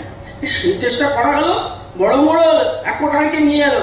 আরে মানুষটার ভয় আর কিচ্ছু নেই, গলায় একটু শাসনের সুর লেগেছে কি উনি হো করে হেসে ওঠে, আর জিজ্ঞেস করলে বলে, গাম্ভীর্য নির্বোধের মুখোশ আমি তাই খসাতে এসেছি। আমি রঞ্জন বলে, ওকে সুরঙ্গের মধ্যে ফিরিয়ে দিলে না কেন? দিয়েছিলুম, ভাবলুম চাপে পড়ে বস মানবে, উল্টো হলো। খোদাই কদের উপর থেকেও যেন চাপ নেমে গেল, তাদের মাটিয়ে তুললে, বললে আজ আমাদের খোদাই নৃত্য হবে। খোদাই নৃত্য তার মানে কি? মানে ওই আগে রঞ্জন ধরলে গান, আর ওরা বললে মাদল পাই কোথায়, ও বললে মাদল না থাকে কোদাল আছে, তাহলে তাহলে কোদাল করতে লাগলো। সোনার পিণ্ড নিয়ে সে কি লোপালুপি। বড় বড় স্বয়ং এসে বললে এ কেমন তোমার কাজের ধারা। রঞ্জন বললে কাজের রশি খুলে দিয়েছি, তাকে আর টেনে চালাতে হবে না, ও নেচে চলবে। লোকটা পাগল দেখছি, বলে আমি কোর পাগল। বললুম কোদাল ধরো, ও বললে তার চেয়ে বেশি কাজ হবে যদি একটা সাইন নিয়ে এনে দাও। তোমরা তো ওকে বজ্র করে নিয়ে গিয়েছিলে, সেখান থেকে কুমের ঘরে এলো কি করে? কি জানি প্রভু, শিকল দিয়ে তো ওকে কষে বলা গেল, খানিবারে দেখি কেমন করে পিছলে বেরিয়ে এসেছে। ওর গায়ে কিচ্ছু চেপে ধরে না, কথায় কথায় সাজ বদল করে, চেহারা বদল করে। আশ্চর্য ক্ষমতা। কিছুদিন এখানে থাকলে খোদাই করগুলো পর্যন্ত কিন্তু বাঁধন মানবে না। এই সময় একটা সুর ভেতর থেকে শোনা যেত, বাঁধ ভেঙে দাও, বাঁধ ভেঙে দাও, ভাঙো, এই গানে। সর্দার দ্রুত পাটাতনে উঠে বলতো, কি ওই না রঞ্জন রাস্তা দিয়ে চলেছে, একটা ভাঙা সারে নিয়েও জোগাড় করেছে। স্পর্ধা দেখো, একটু লুকোবার চেষ্টা পর্যন্ত নেই। রঞ্জনকে দেখা যেত না, কেবল সুরটাই শোনা যেত। বলে যাও যাও, ওই বেলায় ধরোগে ওকে, এ পাড়ার নন্দিনীর সঙ্গে যেন কিছুতেই মিলতে না পারে। এমন সময় ছোট সর্দারের প্রবেশ ওপরের পথ দিয়ে। সর্দার বলে কোথায় চলেছো? বলে রঞ্জনকে মারতে চলেছি। বলে তুমি কেন? মেজ সর্দার কোথায়? বলে ওকে দেখে তো তার এত মজা লেগেছে তিনি ওর গায়ে হাত দিতেই চান না। বলেন আমরা সর্দারেরা কিরকম অদ্ভুত হয়ে উঠেছি সেটা নাকি ওর হাসি দেখলেই বুঝতে পারা যায়। সর্দার মনে মনে কিছু একটা হাত ছিল ফন্দি। বলে শোনো শোনো, ওকে বাঁধতে হবে না, ওকে ওকে রাজার ঘরে পাঠিয়ে দাও। ও তো রাজার ডাক মানতেই চায় না। ওকে বলো রাজা ও নন্দিনীকে সেবা দাসী করে রেখেছে। চলো চলো, আমি নিজে যাচ্ছি। এরা তিনজন দ্রুত বেরিয়ে যেত পিছন দিয়ে। আর সঙ্গে সঙ্গে মঞ্চের আবহ বদলে যেত, আলো বদলে যেত। প্রায় অন্ধকার মঞ্চে লাল হলকা যেন ঝাঁঝ, নাকাড়া, ড্রাম, লোহালক্করের শব্দ। আর সেই সমস্ত ছাপিয়ে দুজনের সংলাপ শোনা যায়। একজন সেই অধ্যাপক, বস্তুতত্ত্ববিদ, আর পুরাণ বাগিশ, ঐতিহাসিক বলা যেতে পারে। এদের দুজনের। পুরাণ বাগিশ বলে ভিতরে কি প্রলয় কাণ্ড হচ্ছে বলতো, এ ভয়ঙ্কর শব্দ যে মনে হচ্ছে বড় বড় থাম হুড়মুড় করে পড়ে যাচ্ছে। বস্তু বাগিশ, এ কোন জায়গায় আমাকে আনলে, আর কি করতেই বা আনলে? এখন তোমাদের রাজার সঙ্গে দেখা হবে কোথায়? অধ্যাপক বলেন দেখা হবার উপায় নেই, ওই জালটার আড়াল থেকে আলাপ হবে। বলে বলো কি, ওই জালের আড়াল থেকে? এমন সময় সর্দার ঢোকে। বলে ও হে বস্তু বাগিশ, বেছে বেছে এই মানুষটিকে এনেছে বুঝি? তা ওর বিদ্যের বিবরণ শুনে আমাদের রাজা তো খেপে উঠেছে। কিরকম? রাজা বলে পুরাণ বলে কিছু নেই, বর্তমান কালটাই কেবল বেড়ে বেড়ে চলেছে। পুরাণ বাগিশ বলে পুরাণ যদি নেই তাহলে কিছু আছে কি করে? পিছনটা যদি না থাকে তাহলে সামনেটাকে থাকতে পারে? এমন সময় নন্দিনী ওই পিছনের পথ দিয়ে দ্রুত প্রবেশ করে। সর্দার সর্দার সর্দার, ও কি, ও কারা? সর্দার বলে কি গো নন্দিনী, তোমার কুঁদ ফুলের মালা পরবো যখন রাত ঘোর হবে, অন্ধকারে যখন আমার বারোয়ানাই অস্পষ্ট হয়ে উঠবে। এমন সময় দেখা যেত ওই মকরমুখের পথ দিয়ে কিছু মানুষ থেকে থেকে ছিটকে পড়ছে। তাদের সোজা হয়ে দাঁড়াবার ক্ষমতা নেই, তাদের হাত পা আলগা, টলতে টলতে এপাশ থেকে বেরিয়ে অন্য দিক দিয়ে চলে যাচ্ছে। নন্দিনী বলে চেয়ে দেখো, চেয়ে দেখো, কি ভয়ানক দৃশ্য। প্রেতপুরীর দরজা খুলে গেছে নাকি? ও কারা চলেছে প্রহরীদের সঙ্গে, ওই যে বেরিয়ে আসছে রাজার মহলের খিড়কি দরজা দিয়ে। সর্দার বলে ওদের আমরা বলি রাজার এটো। মানে কি? মানে একদিন তুমিও বুঝবে, আজ থাক। কিন্তু এসব কি চেহারা, ওরা কি মানুষ? ওদের মধ্যে মাংস, মজ্জা, মন, প্রাণ কিছু কি আছে? হয়তো নেই, কোনোদিন ছিল, হয়তো ছিল, তাহলে আজ গেল কোথায়? সর্দার হাসতে হাসতে বলে বস্তু বাগিশ, পারো তো বুঝিয়ে দিও, আমি চললুম। চলে যায় সর্দার। নন্দিনী বলতে থাকে ও কি, ওই সব ছায়াদের মধ্যে যে চেনা মুখ দেখছি, ওই তো নিশ্চয়ই আমাদের অনুপ আর উপমন্যু। অধ্যাপক, ওরা আমাদের পাশের গায়ের লোক। দুই ভাই, মাথায় যেমন লম্বা, গায়ে তেমনি শক্ত। সবাই ওদের বলে তাল তোমার। মরে যাই, ওদের এমন দশা কে করলেন? ওই যে স্বপ্ন, তলোয়ার খেলায় যেন সবার আগে পেত মালা। অনু, স্বপ্ন, এই যে দেখ, আমি নন্দিন, আমি ঈশানী পাড়ার নন্দিন। অনু,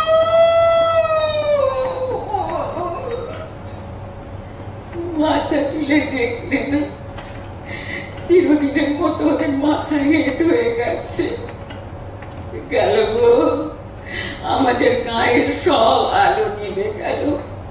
অধ্যাপক লোহাটা হয়ে গেছে, মরছেটা বাকি। কেন এমন হলো, কেন এমন হলো? অধ্যাপক বলেন, নন্দিনী, যে দিকটাতে ছাই তোমার দৃষ্টি আর সেই দিকটাতেই পড়েছে। একবার শিক্ষার দিকে তাকাও, দেখবে তার জিহ্বা লক লক করছে। তোমার কথা বুঝতে পারছি না। রাজাকে তো দেখেছো?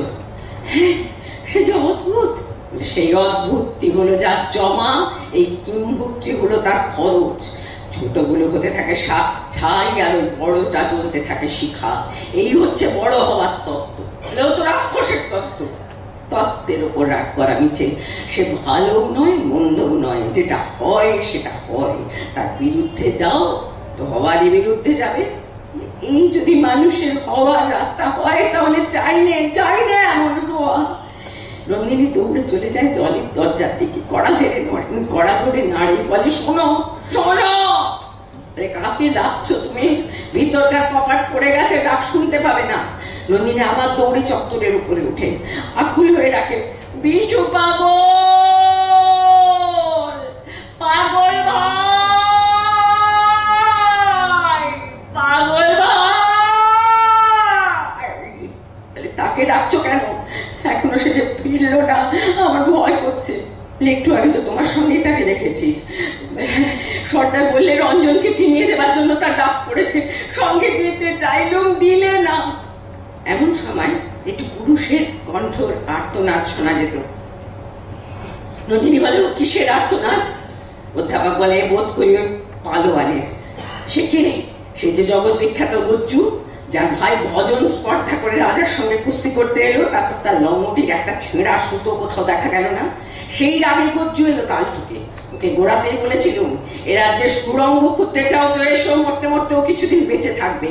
আর যদি পৌরুষ দেখাতে চাও তো এক মুহূর্ত সইবে না। এ বড় কঠিন জায়গা। দিন রাত এই মানুষ ধরা ফাঁদের খবরদারি করে এরা কি একটুও ভালো থাকে? মানে ভালোর কথাটা তো এর মধ্যে নেই নন্দিনী, কেবল থাকার কথাটাই আছে। এদের সেই থাকাটা এত ভয়ঙ্কর বেড়ে গেছে যে লাখো লাখো মানুষের ওপর চাপ না দিলে এদের ভার সামলাবে কি? ওদের যে থাকতেই হবে, থাকতেই হবে। মানুষ হয়ে থাকবার জন্য যদি মরতেই হয়, তাতেই বা দোষ কি? আবার সেই রাগ, সেই রক্ত করবি ঝঙ্কার, খুব মধুর। তবু যা সত্যটা সত্য। থাকবার জন্যে মরতে হবে কথা বলে যদি সুখ পাও তো বলো, কিন্তু থাকবার জন্যে মারতে হবে কথা যারা বলে তারাই থাকে। তোমরা বলো এতে মনুষ্যত্বের ত্রুটি হয়। রাগের মাথায় ভুলে যাও যে এইটাই মনুষ্যত্ব। বাঘকে খেয়ে বাঘ বড় হয় না নন্দিনী, মানুষই মানুষকে খেয়ে ফুলে ওঠে। বড় ভীষণ ভাবে আজকের কথা না? সেই থাকার প্রয়াসে প্রতিফলন দেখা যায় গজ্জু পালোয়ানের প্রবেশে। সে এসে হুঁড়ি খেয়ে পড়ে যায় মধ্যমঞ্চের সামনে। নন্দিনী তাকে সাহায্য করে, ব্যাকুল হয়ে বলে, অধ্যাপক, অধ্যাপক দেখো না কোথায় চোট লেগেছে। বলে, বাইরে থেকে চোটের দাগ দেখতেই পাবে না। পালোয়ান বলে, দয়া হয় ভগবান, জীবনে যেন একবার চোট পাই, আর একদিনের জন্যেও। অধ্যাপক বলে, কেন হে? কেবল ওই সর্দারটার ঘাড় মটকে দেবার জন্যে। সর্দার তোমার কি করেছে? সমস্ত কিছুই তো সেই ঘটিয়েছে। আমি তো লড়তে চাইনি, আজ বলে বেড়াচ্ছে সব আমার দোষ। কেন? তাতে ওর কি স্বার্থ? সমস্ত পৃথিবীকে নিঃশক্তি করতে পারলে তবে ওরা নিশ্চিন্ত হয়। দয়াময় করি একদিন যেন ওর চোখ দুটো পেতে পারি, যেন ওর চিৎটা কেড়ে। নন্দিনী বলে, অধ্যাপক, অধ্যাপক ওকে ধরো তুমি, দুজনে মিলে আমাদের বাসায় নিয়ে যাই। সাহস করি না নন্দিনী, এখানকার নিয়ম মতে তাতে অপরাধ হবে। মানুষটাকে মরতে দিলে অপরাধ হবে না? বলে না, যে অপরাধের শাস্তি দেবার কেউ নেই সেটা পাপ হতে পারে, অপরাধ নয়। ওই যে সর্দার, আমি তবে সরি, তোমার সঙ্গে কথা কইয়ে সইতে পারে না। কেন কেন আমার উপরে কেন এত রাগ? আন্দাজে বলতে পারি তুমি ভিতরে ভিতরে ওর মনের তারেও টান লাগিয়েছো। সুর যতই মিলছে না, বেসুর ততই কড়া হয়ে চেঁচিয়ে উঠছে। দ্রুত চলে যান থাকো। সর্দার ঢুকে নন্দিনী বলে, সর্দার? সর্দার ইচ্ছে করে গর্জে পড়ে থাকাটা উপেক্ষা করে, লক্ষ্যই করে না। বলি, নন্দিনী, তোমার সেই পোঁত ফুলের মালা গাছটি আমার ঘরে দেখে গোসাইজি দুই চক্ষু তো এই যে স্বয়ং এসে গেছেন, প্রণাম প্রভু। সেই মালাটি নন্দিনী আমাকে দিয়েছিল। গোসাই অপর দিক থেকে ঢুকেছে। গোসাই আর সর্দারের চোখে তাকাতাকি হয়। গোসাই বলে, আহা হা, শুভ্র প্রাণের দান, ভগবানের শুভ্র কুন্দ ফুল, বিষয়ী লোকের হাতে পড়েও তার শুভ্রতা ম্লান হলো না। নন্দিনী আর পারে না, বলে, গোসাইজি, এই লোকটির একটা ব্যবস্থা করো তো, এর জীবনের আর কতটুকুই বা বাকি। গোসাই বলে, সব দিক ভেবে যে পরিমাণ বাঁচা দরকার আমাদের সর্দার নিশ্চয় ওকে ততটুকু বাঁচিয়ে রাখবে। কিন্তু বৎসে, এসব আলোচনা তোমাদের মুখে শ্রুতি কটু লাগে, আমরা ঠিক পছন্দ করি না। নন্দিনী বলে, এরা যে বাঁচিয়ে রাখার বুঝি পরিমাণ বিচার আছে? আছে বই কি, ওদের খুব কম বাঁচলেও চলে, কেননা ওদের ভাল লাঘবের জন্য আমরাই বাঁচি। বৎসে, যে প্রাণ সীমাবদ্ধ নয়, আমরা গোসাইরা সেই প্রাণেরই রাস্তা দেখাতে এসেছি। নন্দিনী বলে, তবে ওই লোকটা কি ওর ওই সীমাবদ্ধ প্রাণ নিয়ে এরকমই পড়ে থাকবে? না না, পড়েই বা থাকবে কেন, কি বলো সর্দার? সর্দার বলে, ঠিক, পড়ে থাকতে দেবো কেন? এখন থেকে নিজের জোরে চলবারও দরকারই হবে না, আমাদেরই জোরে চালিয়ে নিয়ে বেড়াবে। ওরে গজ্জু! পালোয়ান আচ্ছন্ন হয়ে পড়েছিল। প্রথমে তেড়ে উঠতে যায়, তারপর ভয় পায়, ভীষণ ভীষণ ভয় পায়। ক্ষীণ স্বরে বলে, কি প্রভু? গোসাই বলে, হরি হরি হরি। এরই মধ্যে গলা বেশ একটু মিহি হয়ে এসেছে, মনে হচ্ছে আমাদের নাম কীর্তনের দলে টেনে নিতে পারবো। সর্দার বলে, শোন, হকখাপাড়ার মোড়লের ঘরে তোর বাসা হয়েছে, চলে যা সেখানে। নন্দিনী বলে, ও কি কথা? ও চলতে পারবে কেন? দেখো নন্দিনী, মানুষ চালানোই আমাদের ব্যবসা। আমরা জানি মানুষ যেখানটাতে মুক্ত করে পড়ে, জোরে ঠেলা দিলে আরো খানিকটা যেতে পারে। যাও যো। যে আদেশ প্রভু। খুব কষ্ট করে ওঠে। নন্দিনী ধরে, বলে, পালোয়ান চলো, আমিও যাচ্ছি, সেখানে তো তোমাকে দেখবার কেউ নেই। না না, থাক, সর্দার রাগ করবে। আমি সর্দারের রাগকে ভয় করি না, আমি করি, আমি করি। দোহাই তোমার, আমার বিপদ আর বাড়িও না। নন্দিনী অসহায় হয়ে দাঁড়িয়ে থাকে। গজ্জু টলতে টলতে বেরিয়ে যায়। সর্দার একটু হেসে গমনোন্মুখ হয়। নন্দিনী বলে, সর্দার যেও না, বলে যাও আমার বিশু পাগলকে কোথায় নিয়ে গেছো। আমি আমি তাকে নিয়ে যাওয়ার কি? বাতাস নিয়ে যায় মেঘকে, সেটাকে যদি দোষ বলে মনে করো তো খবর না।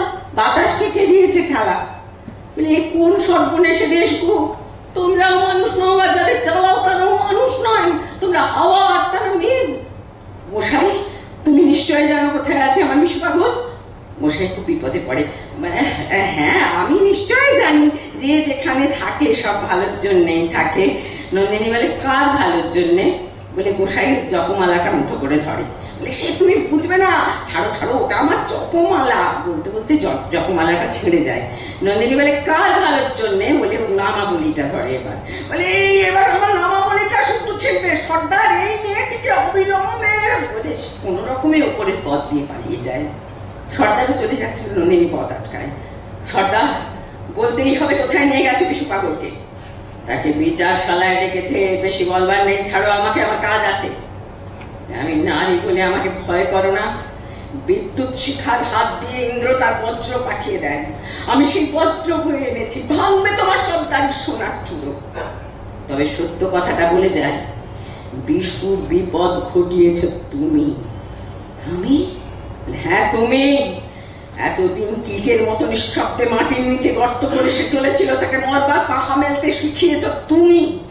ইন্দ্রদেবের আগুন অনেকটা টানবে, তারপর শেষ বোঝা করা হবে তোমাকে আমাকে।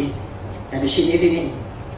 বেশ, কিন্তু একটা কথা বলে যাও, রঞ্জনকে আমার সঙ্গে দেখা করতে দেবে কি? কিছুতেই না, কিছুতেই না। দেখবো তোমার স্বার্থ কিসের। সর্দার নির্মম হাসতে থাকে, ও বলতে থাকে তার সঙ্গে আমার দেখা হবে হবে হবে। এই কথার উপর হাসতে হাসতে সর্দার চলে যায়। অসহায় নন্দিনী ছুটে যায় রাজার দরজায়, জানলায় গা দিয়ে বলে, শোনো শোনো রাজা, কোথায় তোমার বিচারশালা? তোমার জালের আড়াল ভাঙবো আমি। সাড়া মেলে না, আলো নিভে আছে। এর মধ্যে আধো অন্ধকারে কিশোর ঢুকেছে। নন্দিনী দেখতে পেয়ে বলে, কিশোর। কিশোর ছুটে আসে, বলে, জানিস কি কোথায় আছে আমাদের বিশু পাগল? হ্যাঁ নন্দিনী, এখনই তার সঙ্গে দেখা হবে। তার আগে তুমি তোমার মনটা ঠিক করে রাখো। জানি না প্রহরীদের কর্তা আমার মুখ দেখে কেন দয়া করলে আমার অনুরোধে এই পথ দিয়ে বিশুকে নিয়ে যেতে রাজি হলো। প্রহরীদের কর্তা? তবে কি? হ্যাঁ, ওই যে আসছে। বিশু ঢোকে, প্রহরী দূরে দাঁড়ায়, তার হাতে বিশুর কোমরে বেঁধে রাখা দড়ি, বিশুর হাতে হাত পড়া। নন্দিনী কিনে বলবো, কি পাগল ভাই, তোমার হাতে হাত করি, তোমাকে এরকম করে কোথায় নিয়ে চলেছে? বলে, ভয় করিস নে, কিছু ভয় করিস নে, তাহলে এতদিন পরে আমার মুক্তি হলো। কি দোষ করেছো যেন তোমাকে বেঁধে নিয়ে চলেছে? এতদিন পরে আর সত্য কথা বলেছিল, তাতে দোষ কি হয়েছে? কিচ্ছু না। তবে এমন করে বাঁধলে কেন? এতেই বা ক্ষতি কি হলো? সত্যের মধ্যে মুক্তি পেয়েছি, এ বন্ধন তারই সত্য সাক্ষী হয়ে রইল। ওরা তোমাকে পশুর মতো রাস্তা দিয়ে বেঁধে নিয়ে চলেছে, এতে ওদের নিজেদেরই লজ্জা করছে না? ছি ছি ছি, ওরাও তো মানুষ। ভিতরে একটা মস্ত পশু রয়েছে যে মানুষের অপমানে তাদের মাথা হেঁট হয় না। ভিতরকার জানোয়ারটা ল্যাজ তুলতে থাকে বলে ও ফিরেছে। আর নন্দিনী ওর পিঠে দেখে চিহ্ন। পাগল ভাই, ওরা কি তোমাকে মেরেছে? এ কিসের চিহ্ন তোমার গায়ে? বলে, চাবুক মেরেছে। চাবুক মেরেছে, যে চাবুক দিয়ে ওরা কুকুরকে মারে, সেই চাবুক দিয়ে। যে রশিতে এই চাবুক তৈরি, সেই রশির সুতো দিয়ে ওদের গোসাইয়ের জপমালাও তৈরি। যখন ঠাকুরের নাম জপ করে সে কথা ওরা ভুলে যায়, কিন্তু ঠাকুর ঠিক খবর রাখেন। আমাকে তোমার সঙ্গে এমনি করে বেঁধে নিয়ে যা ভাই আমার। তোমার এই মার আমিও যদি কিছুটা না পাই, তবে আজ থেকে আমার মুখে অন্ন রুচবে না। কিশোর ভীষণ কষ্ট পেয়ে বলে ওঠে, বিশু, আমি যদি চেষ্টা করি, নিশ্চয় ওরা তোমার বদলে আমাকে নিতে পারে, সেই অনুমতি করো তুমি। এ তো পাগলের মতো কথা। কিশোর বলে, শাস্তি তো আমাকে বাঁচবে না, আমার বয়স অল্প, আমি খুশি হয়ে সইতে পারবো। নন্দিনী বলে, না কিশোর, ও কথা বলিস নে। কিশোর বলে, নন্দিনী, আজ আমি কাজ কামাই করেছি, ওরা তার টের পেয়েছে, আমার পিছনে ডাল কুত্তা লাগিয়েছে, তারা যে অপমান করবে, এই শাস্তি তাদের থেকে আমাকে বাঁচাবে। বিশু বলে, না কিশোর, এখন ধরা পড়লে চলবে না, একটা বিপদের কাজ করবার আছে। কি বিপদের কাজ? চমকে ওঠে নন্দিনী আর কিশোর। বলে, রঞ্জন এখানে এসেছে, যেমন করে পারিস তাকে বের করতে হবে, কাজটা সহজ নয়। কিশোর সঙ্গে সঙ্গে যেতে যায়, তারপরে আবার ফিরে আসে। নন্দিনী, রঞ্জনের সঙ্গে দেখা হলে তোমার কোন কথা তাকে জানাবো? নন্দিনী বলে, হাতের এই রক্তকরবের পুচ্ছ দিলে আমার সব কথা তাকে জানানো হবে। রক্তকরবের মঞ্জরি খুলে কিশোরের হাতে দেয়। কিশোর নন্দিনীর হাত নিজের মাথায় ঠেকিয়ে দৌড়ে বেরিয়ে যায়। বিশু বলে, এইবার রঞ্জনের সঙ্গে তোমার মিলন হোক, এই মিলনে আমার সুখ হবে না। এ কথা আমি কোনোদিন বলতে পারবো না যে তোমাকে শূন্য হাতে বিদায় দিয়েছি। আর ওই যে বালক কিশোর, ওই বা আমার কাছ থেকে কি পেলে? ওর মনে যে আগুন জ্বালিয়ে দিয়েছ, তাতে ওর অন্তরের ধন সব প্রকাশ পেয়েছে। আর কি চাই? প্রহরী এগিয়ে আসে, সময় সমাপ্ত। বিশু বলে, মাঠের লীলা শেষ হলো, ক্ষেতের মালিক পাকা ফসল ঘরে নিয়ে চললো, চলো প্রহরী চলো, আর দেরি নয়। প্রহরী বিশুকে নিয়ে যাচ্ছে দড়ি বেঁধে। নন্দিনী পাগলের মতো ডেকে ওঠে, পাগল ভাই, পাগল ভাই বলে সঙ্গে সঙ্গে ছুটতে থাকে। এরপরে আমরা সময়ের স্বার্থে কিছুটা অংশ বাদ দিয়ে যাচ্ছি, বেশ কিছুটা অংশ। এর মধ্যে রয়েছে সর্দার চিকিৎসক, সর্দার এবং আরেকজন মোড়লের কথোপকথন, এবং অত্যন্ত গুরুত্বপূর্ণ একটি অংশ মেজ সর্দারের সঙ্গে সর্দার। কিন্তু আমরা নিরুপায়।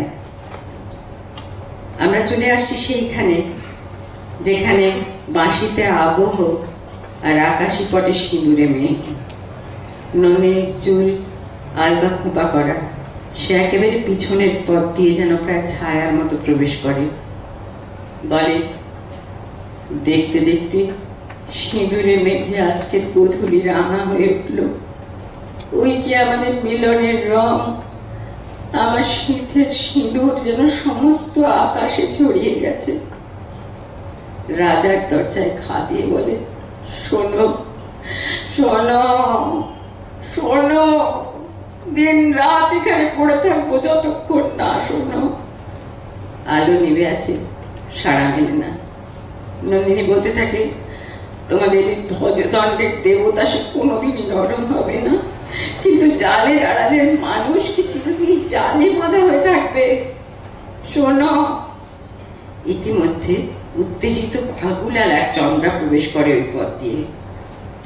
নন্দিনী ওখানে বসেছিল। ফাগুলাল এসে বলে, বিশু তোমার সঙ্গে এলো, সে এখন কোথায়? সত্য করে বলো।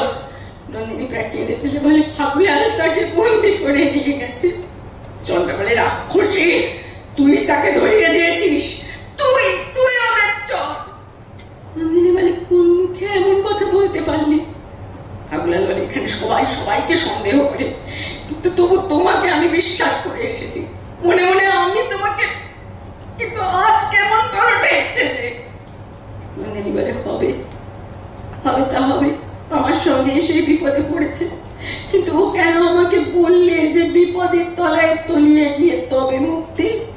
ফাগুলাল, নিরাপদের মাঠ থেকে মুক্তি চায় যে মানুষ, আমি তাকে বাঁচাবো কি করে?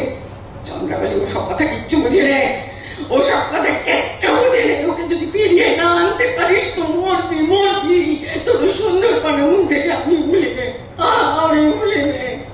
ফাগুলাল বলে, চন্দ্রা, নিচে বকাবকি করে কি হবে?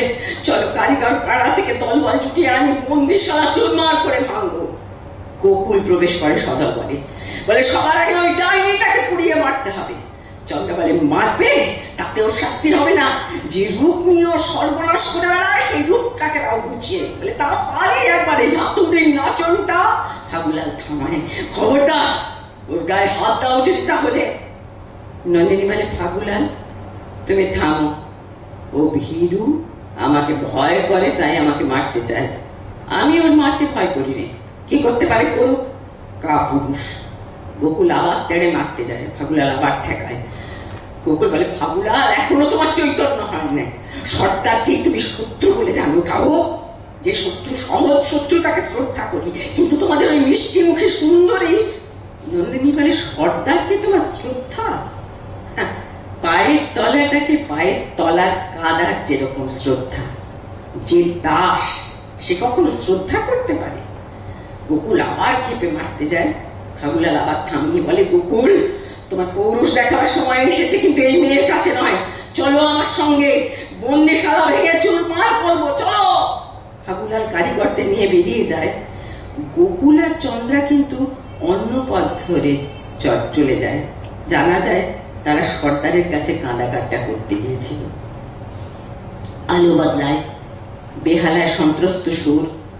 তখন দুজন লোক প্রবেশ করে একদিক থেকে।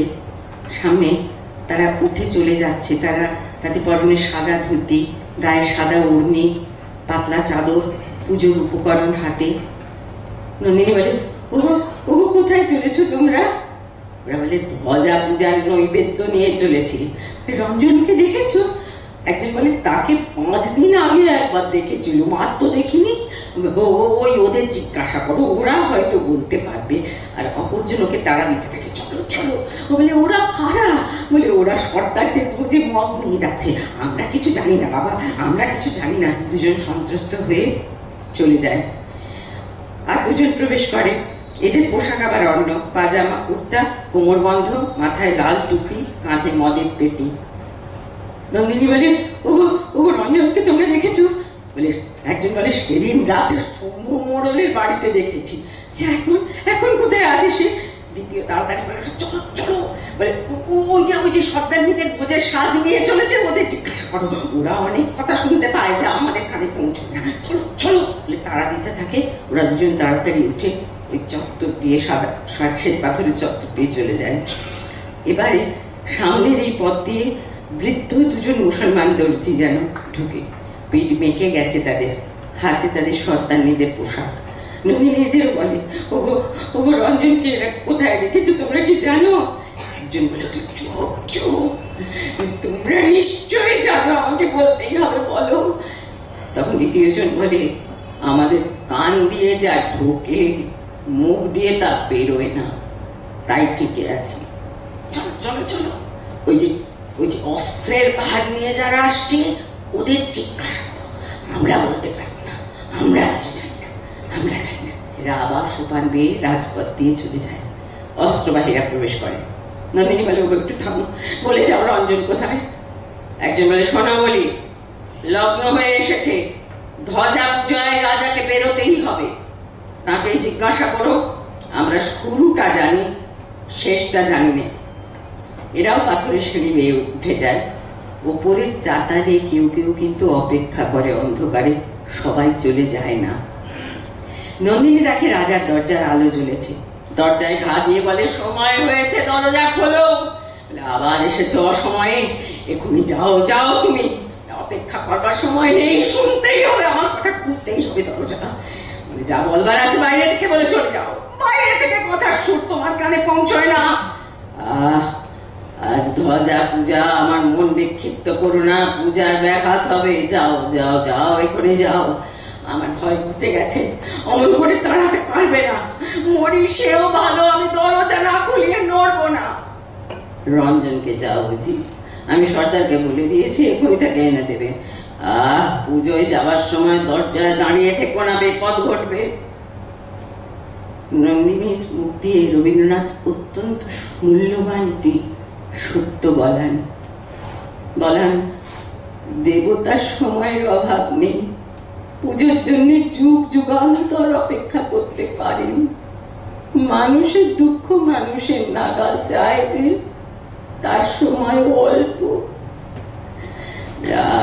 আমি ক্লান্ত, ভারী ক্লান্ত, ধ্বজা পূজায় অবসাদ ঘুচিয়ে আসবো, আমাকে দুর্বল করো না, এখন বাধা দিলে রথের চাকায় গুঁড়িয়ে যাবে। বুকের ওপর দিয়ে চাকা চলে যাক, তবু নড়বো না। নন্দিনী, আমার কাছ থেকে তুমি প্রশ্রয় পেয়েছো, তাই ভয় করো না, আজ ভয় করতেই হবে। মানে হ্যাঁ হ্যাঁ, আমি চাই সবাইকে যেমন ভয় দেখাও, তেমনি আমাকেও ভয় দেখাবে। তোমার এই প্রশ্রয়কে আমি ঘৃণা করি, ঘৃণা করি, ঘৃণা করি। ঘৃণা করো, স্পর্ধা চূর্ণ করবো, তোমাকে আমার পরিচয় দেওয়ার সময় এসেছে। পরিচয়ের অপেক্ষাতেই আছি, খোলো খোলো দ্বার। দুজনেই বলে ওঠে খোলো খোলো দ্বার। প্রচন্ড শব্দে দ্বার উদ্ঘাটিত হয়। এই দরজাও সেই মকর মুখের মতো, দাঁত দাঁত উপরে নিচে। হঠাৎ নন্দিনী চমকে উঠে বলে, ও কি, ওই কে পড়ে রঞ্জনের মতো দেখছি যেন। আলো সেখানে কেন্দ্রীভূত। আমরা দেখি এক সাহিত্য যুবক। রাজা বলে, কি বললে? রঞ্জন? না না, কখনোই রঞ্জন নয়। হ্যাঁ গো, এই তো আমার রঞ্জন। রঞ্জন রঞ্জন, জাগো রঞ্জন, আমি এসেছি তোমার সখী রঞ্জন। রঞ্জন। রাজা, ও জাগে না কেন? রাজা বলে, ঠকিয়েছে, আমাকে ঠকিয়েছে, সর্বনাশ, আমার নিজের যন্ত্র আমাকে মারছে না, মানছে না। বেরিয়ে আসি, বলে ডাক তোরা সর্দারকে ডেকে আন, বেঁধে নিয়ে আয় তাকে। শান্তির অন্ধকারে তারা দাঁড়িয়েই থাকে, নড়ে না। নন্দিনী আকুল হয়ে বলে, রাজা রাজা রঞ্জনকে জাগিয়ে দাও, সবাই বলে তুমি জাদু জানো, ওকে জাগিয়ে দাও। মঞ্চ প্রায় অন্ধকার, রাজাকে ভালো করে দেখা যেত না, কেবল চলাফেরাটা বোঝা যেত। নন্দিনী রঞ্জনের কাছে আলোতে, রাজা মঞ্চে বাইরে। রাজা অসীম যন্ত্রণায় বলে, আমি যৌবনকে মেরেছি, এতদিন ধরে আমার সমস্ত শক্তি নিয়ে কেবল যৌবনকে মেরেছি, মরা যৌবনের অভিশাপ আমাকে লেগেছে। নন্দিনী নিজেকে সম্বরণ করে বলে, বীর আমার, নীলকণ্ঠ পাখি পালকে পরিয়ে দিলাম তোমার চূড়োয়। বুকের আঁচল থেকে পালক পার করে বলে, তোমার জয় যাত্রা আজ অব্দি শুরু হয়েছে, সেই যাত্রার বাহন আমি রঞ্জন, সেই যাত্রার বাহন আমি। পরিয়ে দেয় নীলকণ্ঠ পালক। তারপরেই তার চোখ পড়ে, বলে, আহা, এই যে ওর হাতে সে আমার রক্তকরবীর মঞ্জরি, তবে তো কিশোর ওকে দেখেছিল। রাজা রাজা কোথায় সেই বালক, যে বালক এই ফুলের মঞ্জরি রঞ্জনকে এনে দিয়েছিল? বুদবুদের মতো সে লুপ্ত হয়ে গেছে। রাজা, এইবার সময় হলো। কিসের সময়? আমার সমস্ত শক্তি নিয়ে তোমার সঙ্গে আমার লড়াই। আমার সঙ্গে লড়াই করবে তুমি? তাহলে কাছে এসো, সাহস আছে আমাকে বিশ্বাস করতে, চলো আমার সঙ্গে, আজ আমাকে তোমার সাথী করো নন্দিন। বুঝতে পারছো না, আমার বিরুদ্ধে লড়াই করতে কিন্তু আমারই হাতে হাত রেখে সেই লড়াই শুরু হয়েছে। এই আমার ধ্বজা আমি ভেঙে ফেলি, ওর দণ্ড তুমি ছিঁড়ে ফেলো। ওর কেতন, ও দণ্ডটা ভাঙি নন্দিনী ছিঁড়ে দেয় কেতন। বলে, আমারই হাতের মধ্যে তোমার হাত এসে আমাকে মারুক, সম্পূর্ণ করে মারুক, তাতেই আমার মুক্তি। এই ধ্বজা ভেঙে ফেলার পর ওই যারা উপরে দাঁড়িয়েছিল তারা বলে, মহারাজ এই কি কাণ্ড, এই কি উন্মত্ততা, ধ্বজা ভাঙলেন, চল সর্দারকে খবর দিই। তারা চলে যেতে থাকে। রাজা সেদিকে চেয়ে বলে, এখনো অনেক অনেক ভাঙা বাকি আছে। এমন সময় ফাগুলালের ডাক শোনা যায়, নন্দিনী নন্দিনী নন্দিনী নন্দিনী। বিশুকে ওরা কিছুতেই ছেড়ে। ওকে, ও এই বুঝি রাজা? ও, পরামর্শ চলছিল তাই নে? নন্দিনী উত্তর দেয় না, নড়ে না। রাজা বলে, কি হয়েছে তোমাদের? কি করতে বেরিয়েছ? বন্দিশালার দরজা ভাঙতে বেরিয়েছি, মরি তবু ফিরবো না। ফিরবে কেন? ভাঙার পথে আমিও চলেছি। ওই তার প্রথম চিহ্ন, আমার ভাঙা ধ্বজা, আমার শেষ কীর্তি। ননীন ভালো বুঝতে পারছি না, আমরা সরল মানুষ, দয়া করো আমাদের ঠকিও না, তুমি যে আমাদেরই ঘরের মেয়ে। নন্দিনী তখন ফাগুলালকে ডেকে বলে, ফাগুলাল, আমি চেয়েছিলাম রঞ্জনকে তোমাদের সকলের মধ্যে আনতে। ওই দেখো এসেছে আমার বীর, মৃত্যুকে তুচ্ছ করে এসেছে রঞ্জন।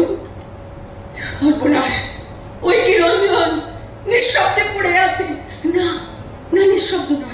নিঃশব্দ নয়, মৃত্যুর মধ্যে তার অপরাজিত কণ্ঠস্বর আমি যে শুনতে পাচ্ছি। রঞ্জন বেঁচে উঠবে, ও কখনো মরতে পারে না, হায় রে নন্দিনী, এই জন্যই তুমি এতদিন অপেক্ষা করেছিলে আমাদের এই অন্ধ নরকে। ও আসবে বলে অপেক্ষা করেছিল, ও তো এলো।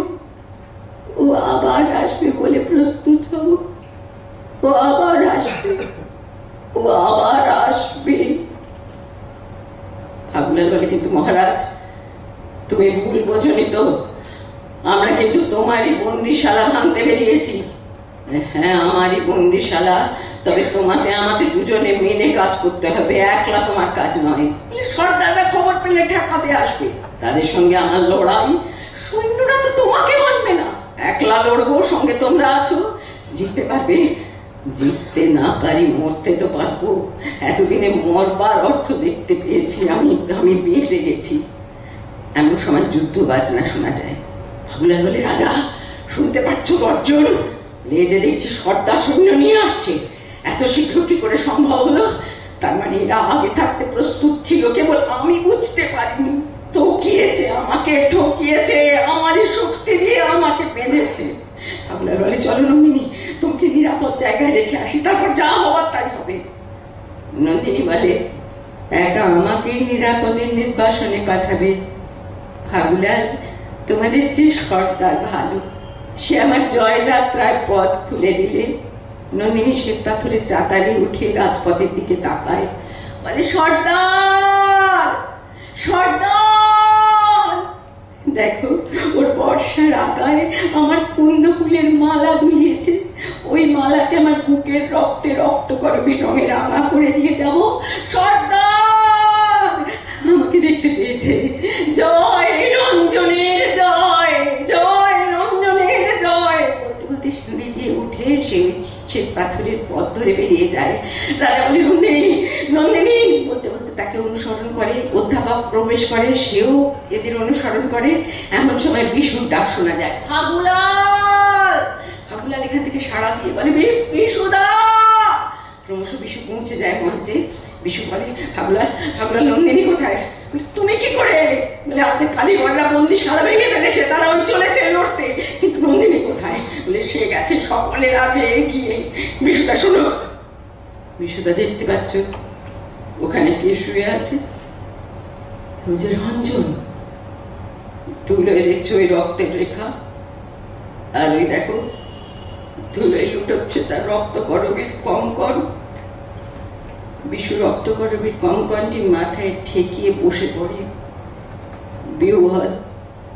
তারপর বলে, আমি চাই, আমার পাগলি হয়তো গান শুনতে চাইবে, আমি চাই বলে উঠে পাটাতনের উপরে দাঁড়িয়ে হেঁকে বলে, আয় ভাই, এবার লড়াইয়ে চল। তখন বহু শ্রমিক বিভিন্ন প্রবেশ পথ দিয়ে মঞ্চে প্রবেশ করতে থাকে। তাদের হাতে কোদাল, শাবল, গাঁইতি, হাতুড়ি। তারা তাদের সামান্য সামান্য অস্ত্র উঁচিয়ে ধরে বলে, লড়াইয়ে চল। মঞ্চ গম গম করে ওঠে। বিশু এবং ফাগুলাল ছেড়ে বেয়ে উপরে উঠতে থাকে। ফাগুলাল বলে ওঠে, জয় নন্দিনীর জয়। সকলে প্রতিধ্বনি করে ওঠে সেই জয়কারীর। দূর থেকে নন্দিনীর স্বর শোনা যায়, রঞ্জন, ফিরে এসো, ফিরে এসো রঞ্জন। এই জয়ধ্বনি, এই লড়াইয়ের আহ্বান এবং সর্দারদের ক্রমশ এগিয়ে আসার যুদ্ধ বাজনা মিলেমিশে যেতে থাকে। আর তারই মধ্যে শুরু হয় দূরে গান। পৌষ তোদের ডাক দিয়েছে, আয় রে চলে আয়, আয় আয়। কিন্তু এবার গানের বাণী বদলে গেছে। এবারে উচ্চারিত হয়, ধুলার আঁচল ভরেছে আজ পাকা ফসলে, মরি হায় হায় হায়। পর্দা পড়ে, নাটক শেষ হয়। লোভকে ভিত্তি করে যে সমাজ ব্যবস্থা তৈরি হয়, তাতে সমাজের ভারসাম্য নষ্ট হয়। মাটির বুকে যে ফসল ফলে, যে ফুল ফুটে, তাতে সৃষ্টির ছোঁয়া থাকে। সেই ফসল আমাদের লক্ষ্মীর ধন। মাটির নিচের সম্পদ নিয়ে যখন দানবীয় লোভ সমাজের উপর চাপ সৃষ্টি করে, তখন ক্ষুধা, তৃষ্ণা, দেশ, হিংসা সুশিক্ষিত রাক্ষসের রূপ ধারণ করে পৃথিবীকে গ্রাস করতে চায়। পাকা ফসল তখন আর ডালা ভরিয়ে দেয় না।